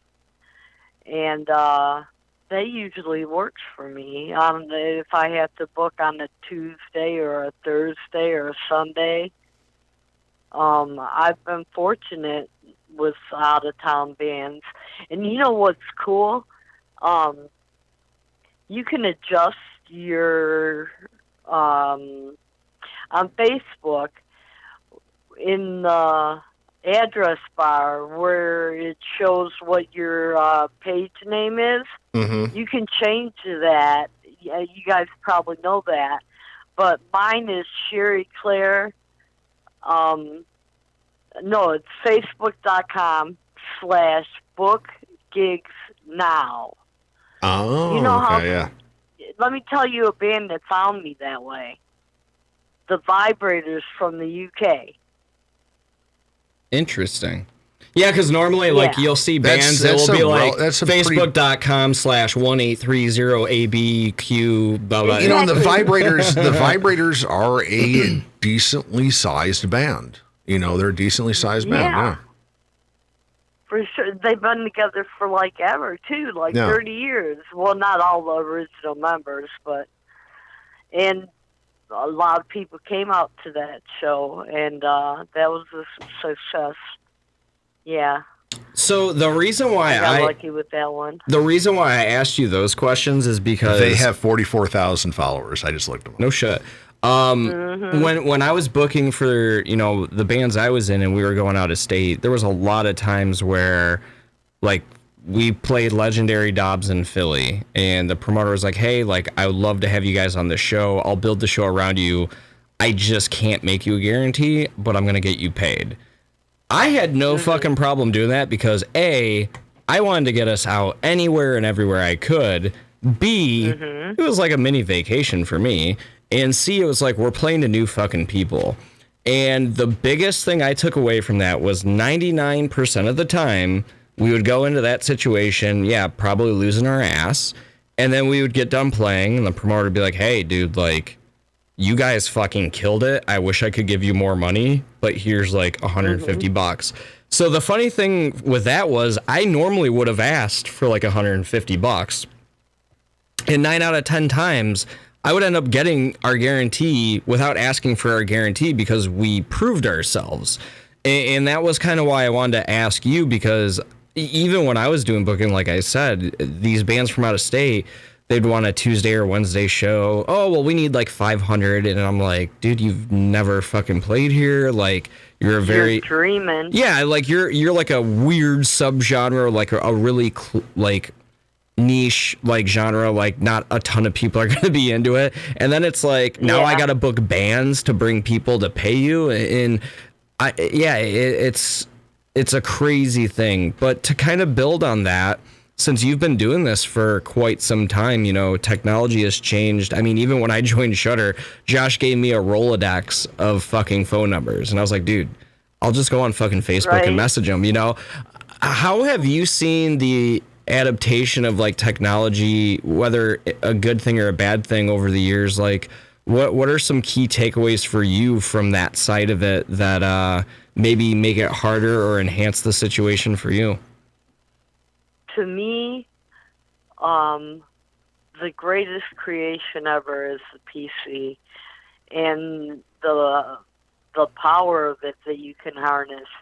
I mean, things like Facebook didn't exist when I started out. I do like 90% of my business on Facebook, and things like YouTube didn't exist for bands to put their videos there for free. And there's just so many things that has improved it. I don't even use paper and pencil anymore unless I have to. I mean, my calendar's online. I use the whole Google suite, the calendar, the documents, the spreadsheets, everything. I just use everything online. Do you see that as kind of a double-edged sword, though? Because I kind of see this, when I was coming up, because I started playing in bands when I was 13 years old, so that was 24 years ago. I started playing, and you had, your bigger bands had, that extra something where they'd go out and flyer. They'd go out and talk to people face to face and be like, hey, here's a flyer. Come to my show. Come to my show. Back when I was a kid, you'd have guys from other bands that would just go to the show just to hand out flyers to their show at that place. So you'd have a lot more people in the bars, and you'd have 5 or 6 bands worth of people at a show, coming to see a show just to hand out flyers. They'd pay to get in, so you'd have 20 people in there handing out flyers. They paid to get into the show, so there's 20 more people, but they're handing out flyers. So they were that asshole that paid to go to a show to promote their own show. Yeah, I mean, it's not a bad idea. At the same venue. But that would be the same situation as like Slipknot posting like, "Hey, our tour," and then like you going on there and be like, "Oh, hey, by the way, we're playing here the same day." Well, right down the road. if it's like Slipknot's playing Diesel, and I'm going to go to Diesel and promote my show at Diesel, or promote my show wherever it is. Now.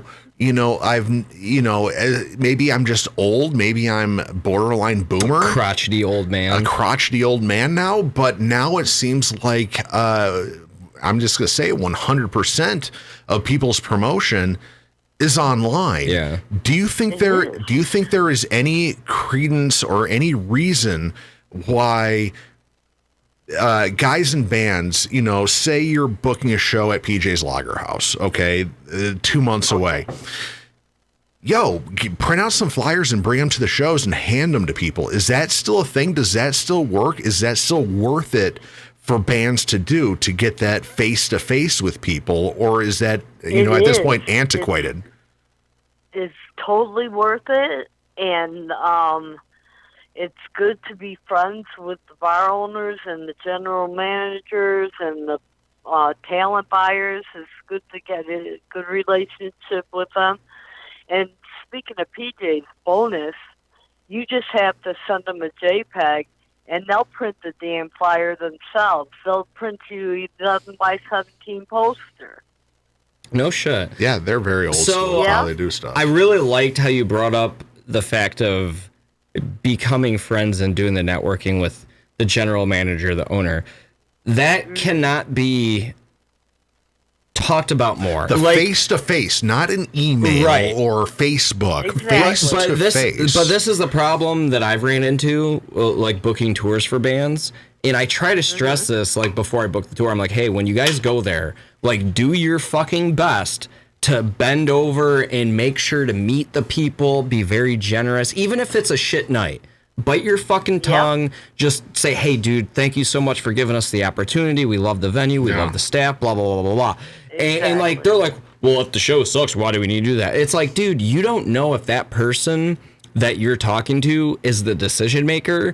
And just because the first time you play 10 hours away, you don't get $500 fucking dollars, doesn't mean that bartender or that owner might not go, you know what? We should bring them back and have them headline and pay them $500. Yeah.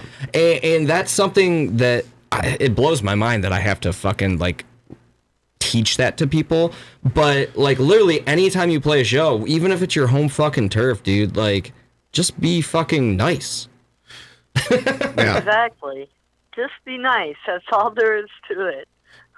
So another thing with you, not only do you promote shows, you do, like you said, stuff at Simon's, PJ's Lager House, Caju Cafe, all phenomenal venues here in Metro Detroit. But you took on managing bands and managing artists. Yes. We talked to Michael Hawkey on the show. We've talked to a couple of your bands. You talk about, doing shows and having to, deal with all these personalities for one show. 4 wives, 4 girlfriends, 4 schedules. Then you take on the thing of, hey, I'm going to manage an artist to where I don't have to deal with them for one show. I have to deal with them every show. Day in and day out. You have to deal with that band. Hey, when's my next show? Hey, can I get some? How are you doing on press? How are you doing out with this? You're taking on all this other responsibility. What led you down that road to manage an artist or manage a band?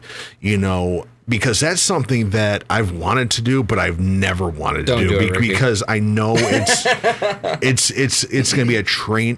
To me, I just feel like it'd be a train wreck of yuck. What led you down that path? It's not an easy job. It's fucking not. What led easy. What led you down that path of wanting to manage the day in and day out of an artist or a band? The first band. Let's see. Okay, Screw. I've been friends with Tommy for years when he was back in 62nd Crush and everything. And they're the first band I managed. And Tommy just asked if he could call me one day and ask me how I thought I could help him. So I wrote a proposal, like a full-blown business guy. A business plan, yeah. Know? Yeah, business plan. Yeah. And he was like, she wrote a fucking business plan and everything. Excuse me. Sorry. You're good. You're good. Keep going. Okay. Yeah. So I wrote a business plan, and I told them, basically what I do for them is whatever they don't want to do, I would do for them. They don't have to do anything if they don't want to. They don't even have to promote because I run their page. They don't have to do anything. So let me throw a question out to you because, me doing the booking and managing thing, I think I've gotten a pretty decent grasp, but the one thing I always struggle with is I get hit up by such a large number of bands that really haven't done enough legwork. So when I do the proposal thing and I say, hey, dude, we need some fucking promo shots. We need at least a music video or two. Exactly. And when I throw that back at them, they're just like, well, shit, why would we pay you to tell us to do all of this? And I'm like, dude, that's the first fucking step. Yeah. I'm literally giving you a road path of what I've deemed semi-successful. I've toured 3/4 of the country. I've worked with the touring bands. I've booked tons of fucking tours. I can even throw Ava on there if I want to do the icing on the cake thing. What do you do at that point? Because that's something I struggle with personally is I'm giving these guys the advice that they need. And, why do I need to pay you to tell me to do that? We already know we need to do that. And I'm like, what the fuck are you talking to me for? You gotta start executing, How does Cheri deal with that?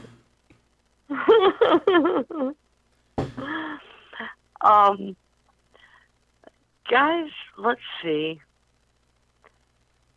There's some bands that are real easy to work with that, when you make a comment to them like what you said, that you need videos, you need this, you need that. Fucking dude, that's consultation. You could get paid for that. Yeah. Yeah. I need to be a consultant then. Exactly. Just rebranding yourself, Kevin. Yeah. Consultant. Totally. You need a consultant, Cheri? I mean, I know you get a set rate, so fuck. I'm just kidding.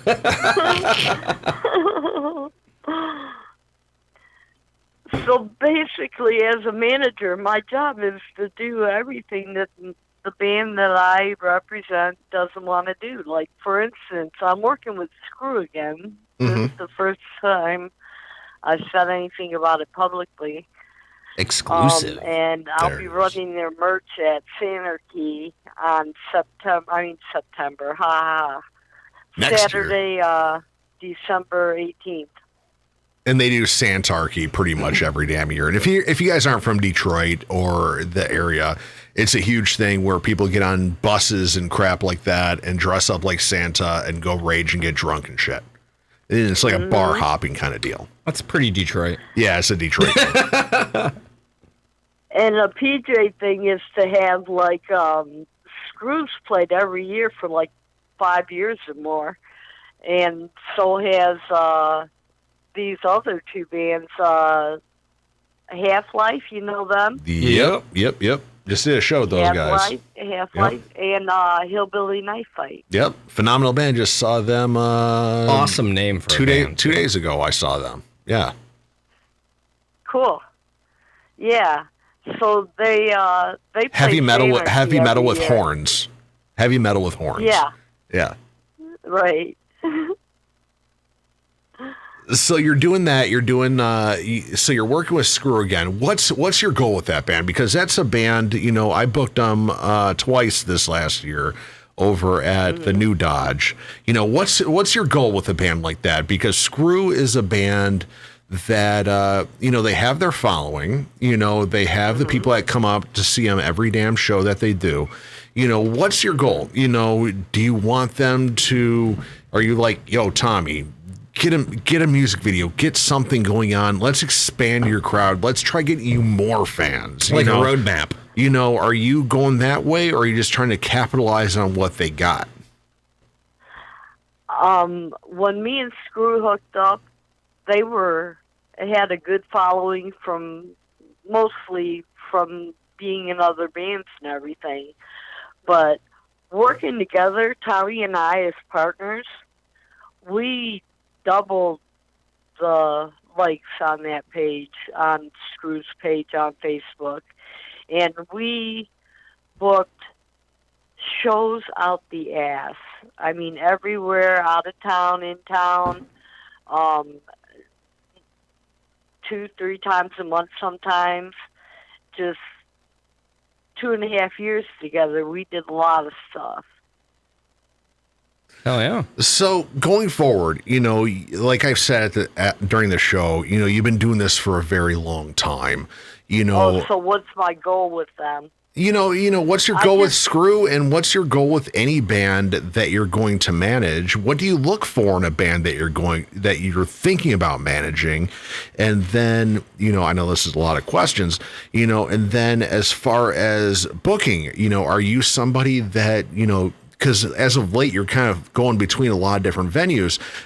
Is there going to be a point where you're like, yo, I just want a home base and just settle down in one room and book there? What's the game plan with all of that?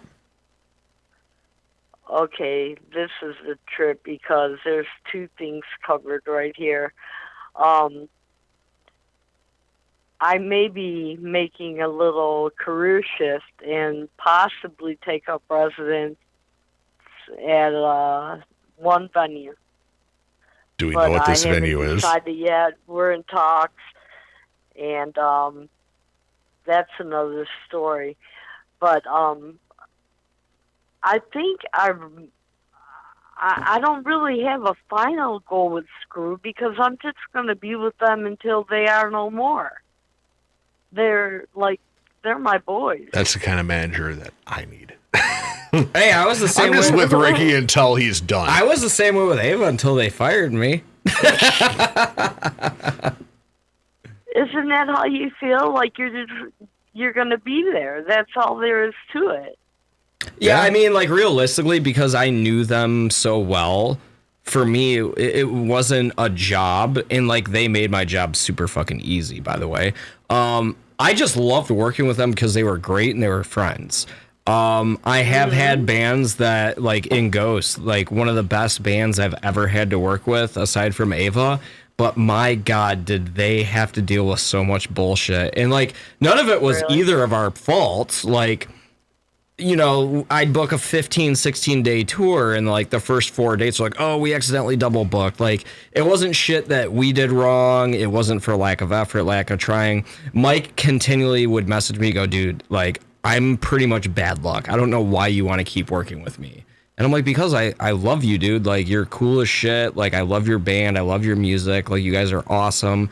And that's the kind of vibe that I like when I work with bands. But I've had bands that are hey, we want you to book this tour.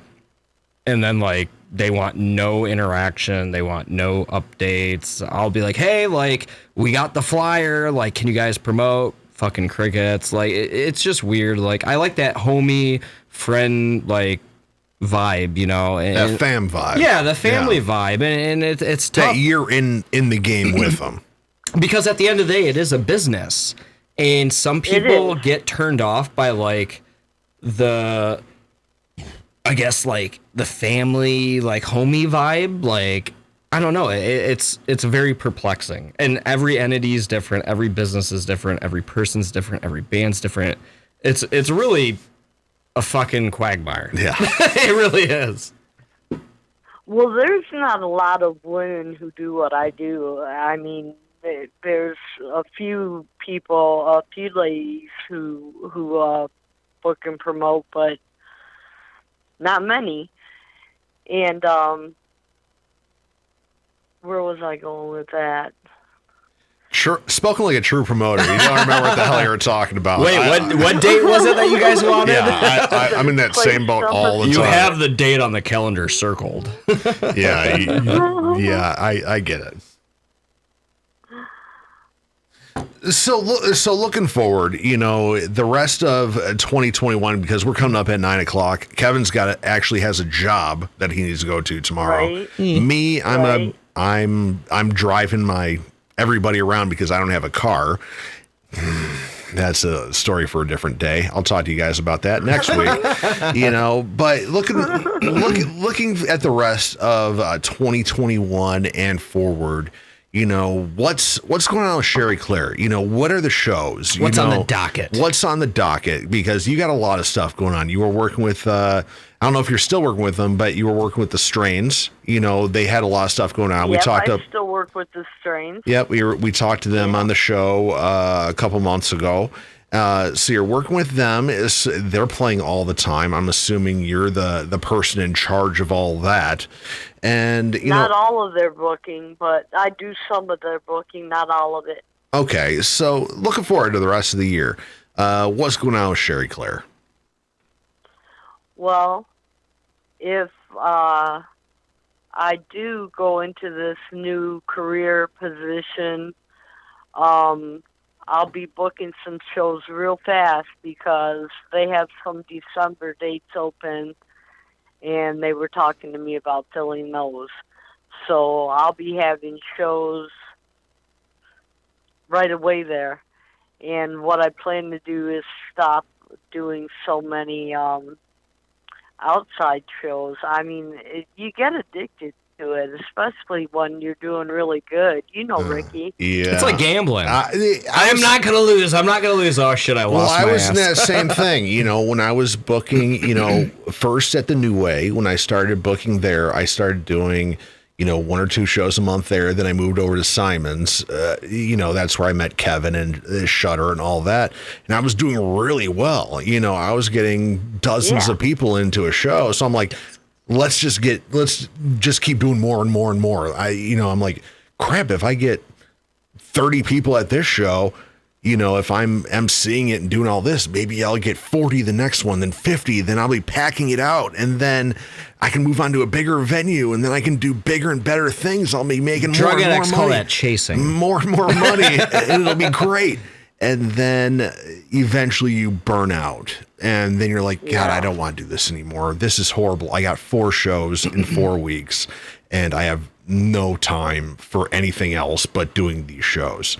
So I'm assuming that's kind of the same thing you're going through because, you got a husband, John Tully, shout out to him, Shag Nasty, and all Shag them. Nasty. And so I'm assuming it's the same thing when you start getting 4, 5, 6 shows a month after month after month that you're promoting and booking, you're like, oh God, okay, it's going okay, but it gets overwhelming. It gets overwhelming. But you know what I can tell you is that I don't get a lot of sleep. Yeah, I don't think anyone in music really gets a lot of sleep. Yeah. So I know you said your new business venture potentially. Can you give us like an idea of the cap of the room, just to keep the suspense, or can you not give us any details? I shouldn't give any details. Okay, fair enough. But you should, because I'm Ricky and I'm your protege. You should give me some intel. You guys have been there and you guys like it. Okay. How long ago was this that we went there? Recently. I'm not sure if you won, Razz, but I know that Ricky has. Okay. All right. So yeah. Okay. So Cheri, is there anything else you want to throw out there to anybody who's listening tonight? Anybody who's going to be listening throughout the week? Anybody who downloads this, because this is pretty much the same as a podcast on YouTube. It just doesn't have podcast in the name. It just doesn't have podcast on the name. So is there anything else you want to throw out there before we let you go and wrap the show up? Just want to tell everybody to have happy holidays. Very cool. And one last thing, because I forgot about this, but we talked about with the guys from CaveRadio. You used to do a radio show. You did a radio show. Yeah. Raw Radio X, you did a show. Did a couple. And you did some stuff at CaveRadio. For anybody out there who doesn't understand the amount of work that goes into doing a radio show, tell people how much work goes into doing a radio show. Just a lot. And you've got that when we're people like me and you, Ricky, with booking bands outside and then trying to do a radio show. It's no wonder you break down every now and then. You know what I mean? Right. Yeah, it's a lot. Chris actually posted in the chat. She knew you knew Kelly. Are you going to be coming to the celebration on Saturday? I wanted to so bad, but I have a show that day. Oh. Keeping local music alive. We're all doing the same thing. Sacrifices. No, but we get it. I just wanted to throw that out there because she was asking. All right, so Cheri, I will hopefully run into you sooner rather than later. I've wanted to get this interview for a long time because, like I said a million times, you gave me my start in doing concert promoting. So without Cheri, you would not have had the Rikki ROXX birthday blowouts. You would not have had Rockstock. How many times did Cheri play those? You played about 6 or 7 of them. Damn. But, Cheri Clair, thank you so much. It's because of Cheri and her helping me, through those early shows and her telling me, okay, Ricky, well, you did fine. You work on this, and this. And mentor. And she mentored me very, very early in my concert promoting thing. So anybody out there who hates my shows or love my shows, you can thank Cheri Clair either way. I'm still here if you need anything. There it is. That's why she's my mentor. There we go. So, Cheri, we will talk to you soon. And if you have anything coming up, let us know, and we'll get it out on the show. And we'll talk to you soon. Okay, it's been fun. I'll talk to you guys later. All right, take it easy, Cheri. Bye-bye. All right, that was Cheri Clair, legendary Detroit promoter. Gave me my start at the New Way Bar about a decade or so ago. So I can't. There's not many. There's nothing that I can say to express my gratitude for Cheri Clair for helping me in my early years. And like I said, there had been no Rockstock. There had been no birthday blowouts. There would be no, me booking my bands for shows or anything like that without Cheri. I would not have had the balls to do it if it wasn't for her helping me out. Everybody. It's so weird because, I didn't get into booking to do it. I did it out of necessity. And I'll be completely honest, I was horrible at it because I didn't know what the fuck I was doing. I did it as a huge ego-bloviating experience because I could be like, Rikki ROXX presents this. I'm not just a bass player from Dirty Whiskey anymore. So here's the similarity, though. You did it egotistically, I did it out of necessity, but both of us needed a mentor to guide us, to pass the torch, even if you want to say that. And that's something I think is really missed in music because of the competitive nature of it. Yeah. Where, we talked about it earlier where Kelly was like, can't we all be friends? Can't we be a community? It goes a long way to have somebody and be honest about it. Right. Hey, this is somebody I looked up to. I went to a lot of Cheri shows, as a younger kid in my early 20s, going to her shows. I'm like, man, she has some really kick-ass shows. I want to do this. Right. And she was really cool with helping me out and be like, okay, well, don't get in over your head. Don't give horrible guarantees. Right. It was, basic stuff for us now. But back then, don't know.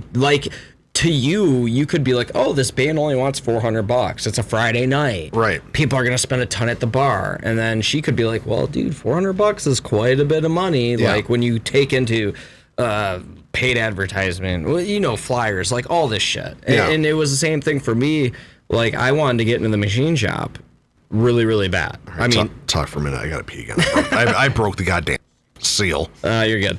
No, I wanted to get in the machine shop real bad. And, I had hit up the venue. I had tried different promoters and I had no luck. And it just so happened one of the people that I worked with was friends with Zach from It Lies Within and is now in Life right now. introduced us, and I was like, hey, like, this is what I'm doing with my band, blah, blah, blah, blah. And he took notice of my grinding and, ability to do business and booking and all that shit.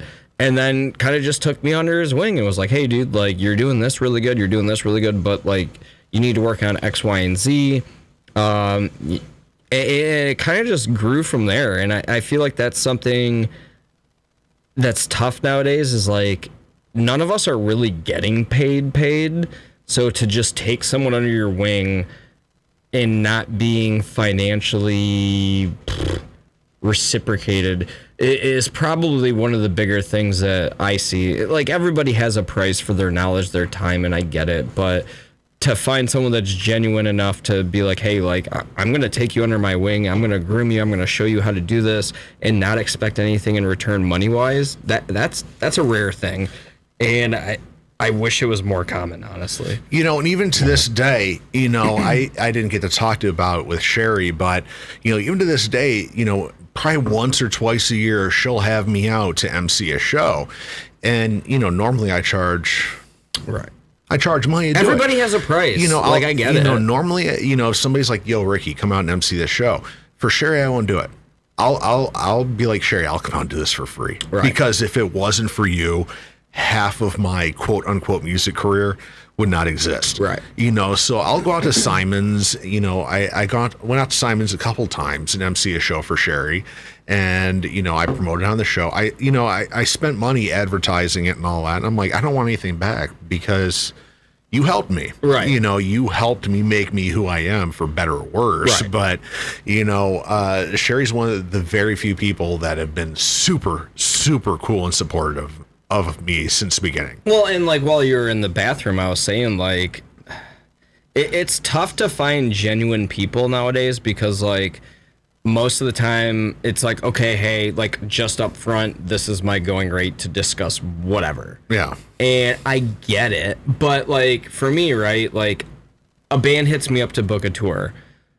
I'm looking at their shit, and it could go of a myriad of ways. Like, oh, you need to work on X, Y, and Z, then I'm down to do it. But, like, in Ghosts, it is written, numerous bands got stiffed on guarantees while they're on the road. I fucking would just be like, dude, your guarantee was $150. I'm PayPaling you right now out of my own fucking wallet. Yeah. And I did that because I loved the band. I loved what they were doing. I loved everything about them. You didn't want them to get squashed down and thrown out of the game because of a money issue. Well, right. And the crazy thing is, like, I retained bands for 5, 6, 7 years. Mm-hmm. Like, In Ghost didn't pay me for almost a year. And Mike was like, dude, I know you're going to hate me, but I still don't have money. I'm like, dude, don't worry about it. I got this banger coming up. You're getting a nice guarantee. Right. And then, hey, dude, that fucking promoter dipped out. Fuck. Yeah. So you don't have any gas money? No, bro. All right, here's another 100. But I believed in them. Like, it's a really tough thing in any business, not just music. But music business is a whole fucking... It's weird you bring up In Ghost. A memory just popped up. We did a show with In Ghost at Simon's, the Christmas Rockstock-a-Palooza with New Day Revolution that we did with In Ghost.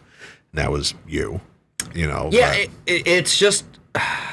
It really tests your mental fortitude and just your empathy, I guess. Because I'll have bands hit me up and I'm like, I don't want to take their money because they're not there. Yeah. Like, I'm not a shitty person. Well, I mean, but there are people that will be like, oh, if you pay me $500, I'll teach you how to fucking get onto the stage of Harpo's, no problem. You know what I mean? Yeah, it's the MLM, I guess, mentality. You'd be like, I can teach you how to make millions if you pay me, but then there's people like Cheri, there's people like me, if you want to ask me any damn question about anything I do, I will tell you exactly how it is, from my experience, and I'm not going to charge you for it. But to build on that, here's the caveat, right? So, like, when I'm booking tours, right, and I'm using venues and promoters that I built that relationship with, then they have a problem with, well, how come I got to pay? It's like, well, I did all the legwork. You're literally just using me as a medium to get in there. You're just showing up and playing a show. And you want to know how many times I've had bands show up and like almost fuck up that relationship for me? So that's where you gotta walk that fine line of like being empathetic, being a human, being like supportive, but at the same time, you're human with people that are also human. You know, you gotta be empathetic with people that are also empathetic. You can't be empathetic and human to a fucking shitbag. And that's where music gets fucked up because a lot of people just want to look at numbers. Yeah. And as we both know, numbers can be manipulated and fucking lied. And I think that's one of the biggest struggles with anything in the music biz is because it's like, okay, it's all about numbers. Yeah. Well, actually, it's not just the music biz. It's like every fucking business. But it's all about fucking numbers. And the sad thing is music numbers in certain respects can be manipulated. Yeah. But the biggest thing is when you get to that tour level, like the Ava Under Fire level, when you actually are making money, numbers don't lie. Yeah. And I think a lot of younger bands kind of shoot themselves in the foot by, well, we'll take a shortcut here, we'll take a shortcut there. Those shortcuts will end up getting in there. All right, so we're going to close this thing out. Awesome talk with Cheri Clair. Thank you so much. Love Cheri Clair, John Tully, Shag Nasty, all the bands she works with. Screw. I've had nothing but great times working with Screw at the New Dodge, and I think they did some stuff for me at Simon's years and years ago. Great friends with those guys. So it's super cool to talk with Cheri, you know, and it's cool on the show. You know, this week and next week, we're talking to people that aren't musicians, but more people behind the scenes. I've been wanting to do that for a minute. You know, today we talked to Cheri. She does concert promoting. You know, she does the bar shows. You know, so if you're an out-of-town band, she probably worked at the venue you're going to be coming to and playing whenever you come into Detroit. Next week on the show, we're going to be talking to Kyle Arris. He was a drummer for the band Death Abides way back in the day, but now he is doing a podcast video thing out in Holland, Michigan. He's going to be joining us on Zoom. I went and did his show I remember that, months and months ago. And we're going to bring him in on the content creator side because he does a lot of interviews with bands and all that. So he's kind of coming at it from where we're coming at it as content providers or content, whatever the hell they call them. Creators. You know, so he's going to come at us with that. And, you know, I think that'd be extremely beneficial for like the 8 or 10 listeners that we have because we talk about it all the time. Content. But if you don't know how or what kind of content, you really don't know. And the cool thing Kyle does, you know, is he has his show. It's very like Joe Rogan, you know, how his show is kind of set up. But he also is a content creator. You know, he does a lot of urban exploring and stuff like that and videotapes it and puts it on YouTube and it gets a lot of hits and stuff like that. So he's a guy. That's the hardest thing to get. He's a guy is getting the hits. That even as me, you know, or us being, I guess, quote unquote, content creators. We don't do a very good job. We do a horrible job. We do a very shitty job. We're just very passionate. You know, but he does his Joe Rogan-esque show, but then he has his urban exploring and he gets really good numbers. And so, you know, he's one of those guys that, you know, for bands out there that want to listen, you know, hopefully the interview will kind of teach you how to navigate the whole process, grow as, you know, you put a music video up on YouTube, you schlep it up there. Well, most bands think as soon as you hit the post button, all right, I'm good. Where's the millions of dollars? Yeah, you schlep it up there and that's the end of it. We're going to talk to Kyle about, of course, we're going to touch on his show and all that, but we're going to talk about the content creating side of it. And when a band, you know, posts their music video that they spent X hundred amount of dollars on and schlepped it up on YouTube, what you should do after that. So that's why I want to get Kyle on the show because he's very smart. And after he stopped playing drums, stopped dealing with the other wives in the band, you know, he went and did this and he's doing very well, you know, on I guess, on the smaller end of it. He's not Joe Rogan, but you got to start somewhere. He does very well, and he does podcast. He podcasts his stuff, and he gets hundreds of listeners. And we're going to talk to him about content creation. I'm actually really glad that you went in depth on that, because now in my brain, music is not just bands. You've got fucking engineers. You've got people doing video. You got podcast. Like, I think we need to just start reaching out to all these different like little parts of the whole cog of music. Yeah. Because the bands, or even not even music, because what Kyle does, but he doesn't. They can cross over. Obviously. He's not playing music on there. He'll interview a band for 3 hours and talk like that. But he's working on growing his content creator. So the point I was trying to get at though is like, every radio show I've done, we kind of stuck to bands. Here, we've actually interviewed like Scott, like promoters, Cheri. Yeah.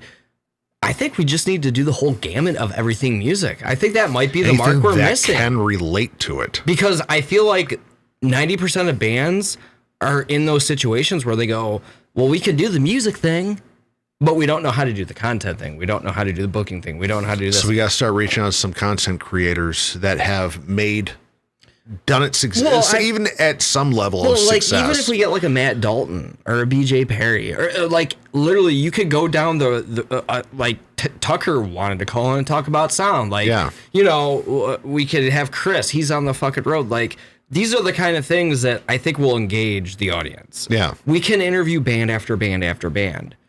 But I feel like a lot of the people we touch though are musicians. So why don't we give them the reason I wanted to do this is because I got a comment from Dana Forrester. Mm-hmm. She's like, look, you're talking to bands. Bands love talking about themselves. They're just talking about themselves. And it's like, yeah, that's cool, exposing bands out there and getting out there. But I'm like, there's a lot more we can do. Oh, yeah. There's a lot more we can do. We can talk to content creators, and every band throws out music videos, throws out all this stuff. How do they maximize that? How do they grow that? How do they, and recording engineers, how do you get better sound? How do you get better this? Booking agents, we talked to Scott Bennett on, we talked to Cheri, And you have me. And you and me, it's but that's just the tip of the iceberg. It's like all this other stuff is going on that musicians can relate to. Bands, you might not think of yourself as content creators, but you're a content creator. You just haven't been doing your job. Right. You're a content creator. Like, it sounds really weird. I think we've been targeting fans. I think our target should be musicians. Obviously, we're going to have fans listening on the show for their favorite band, their favorite this. Yeah. We're both musicians. And we're still going to do it. It's just I want to start reaching out outside of bands a little bit more. We're still going to be interviewing bands. But we've had those interviews where it's like, so tell us about your band. We're so-and-so from Iowa. How's things going? Good. We're still going to do that. Oh, for sure. But it's we got to add a little spice. We're going to branch out a little bit more, and that's something with my depression thing and trying to grow this show and make it so it's not just 5 people listening. Try to get more people engaged. I'm like, okay, well, what do bands? Because that's what this whole show is independent music. Yeah. What will get bands or people in bands engaged and fans engaged to see that? Because there's not like a book for dummies, like how to be in a band. I'm sure there is. But I kind of feel like we bridge that gap, or we're trying to bridge that gap of like your casual fan listener, but like we're both in bands that aren't huge. We know people in places. We've gone through shit. Yeah. Like, let's teach fucking, I feel like we should talk to Waylon Rivas again, because he used to run a record label. We're going to have to get in touch with him again. But like, if we can help foster like a mentor mentality, like kind of a 101. Yeah. Hey, you shot a new music video. Here's the next steps. Let's talk to blah, blah, blah. That kind of shit means a lot, man. And like, there are people that pay for that, but like, we're willing to do it for free.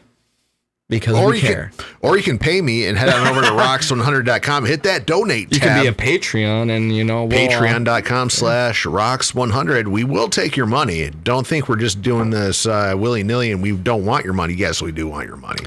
All I'm saying is the listeners, all 3 or 4 or 5, 6, 7, 8 of you, we're actively trying to do some cool shit. Like, we want to get bigger engagement. And we're not doing it to sell out. We want to be a benefit. Yeah, like, we want people to actually enjoy the content and like take something from it.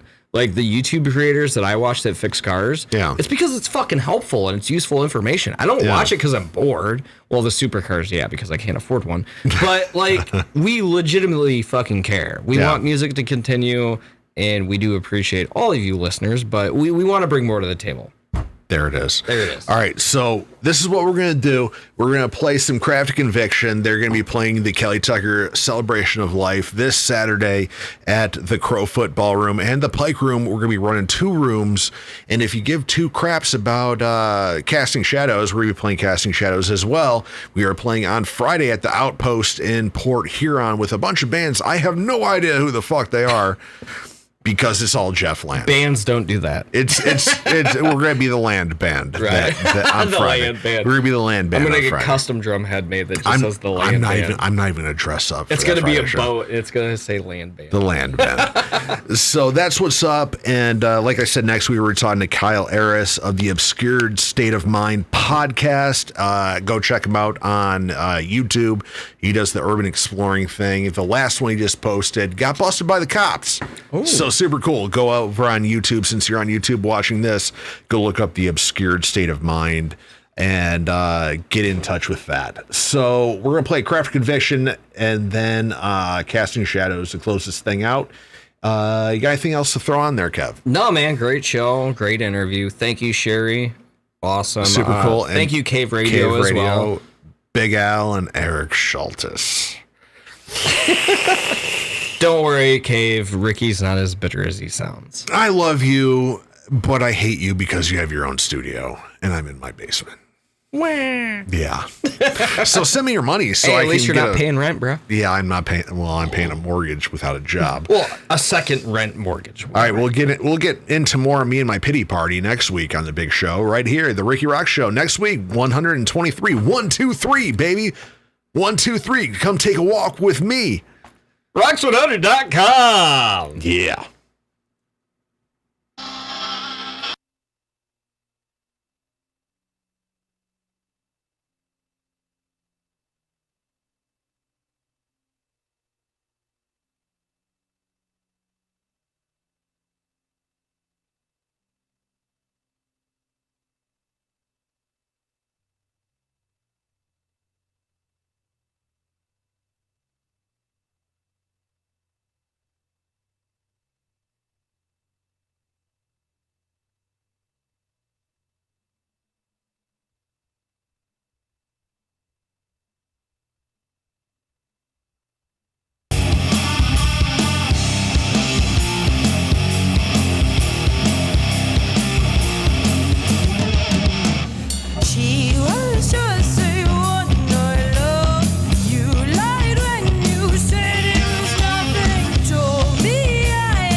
missing.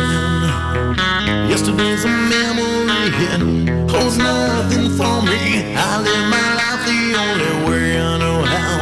I keep falling down, down, down, down.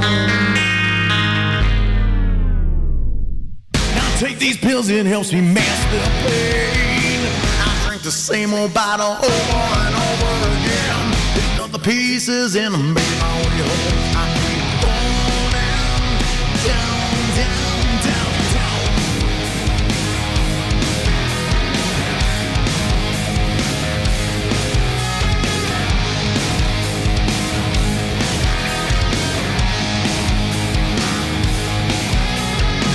Now I live each day just like I'm used to it. Life don't mean shit to me, it's mandatory. There's too much pressure built inside and I scream. Now all I'm feeling is pain, pain, pain. I sit and question why is there so more of me?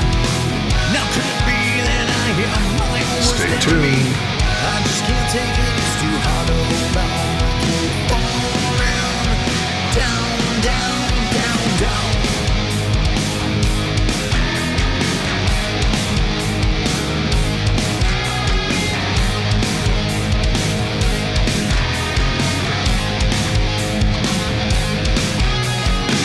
Life's been wasted, I can't do this again. One step from tragedy, my whole world caved in. How could this life just one more day and I'm gone? Keep wondering, where did I go wrong? Too many questions, but you don't tell me lie. Or you give up everything and just don't watch me suffer. Self-destruction, I keep it close by my side. I keep falling down, down, down, down.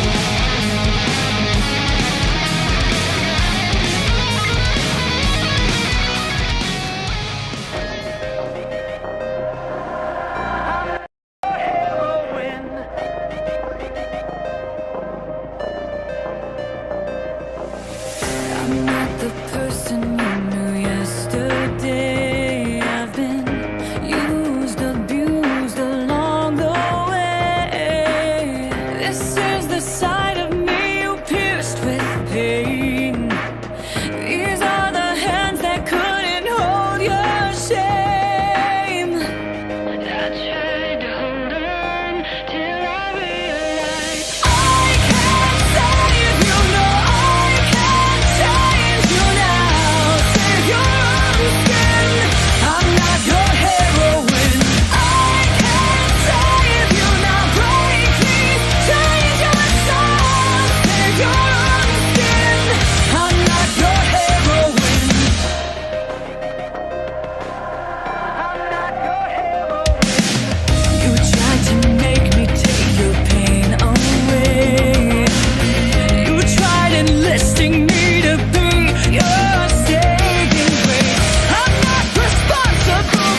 Are you feeling a burning, itching sensation in your crotchal region? Do you feel like you need to scratch your ass with tree bark? Are you walking around like you were banged with a Scud missile? Did you meet someone at the bar you thought would actually call you back? Idiot! Then you need Skankosporin. It'll cool that burning sensation before you do the walk of shame to the cab.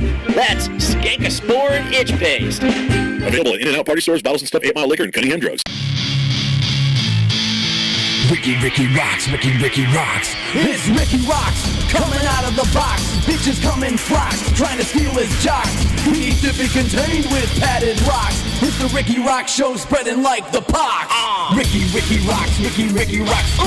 Ricky rocks, Ricky rocks, yeah. Ricky rocks, Ricky rocks.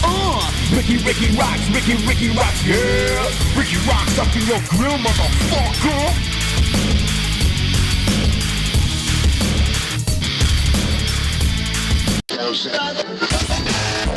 Hey, this is Ricky Rocks, and you are listening to Rocks100.com.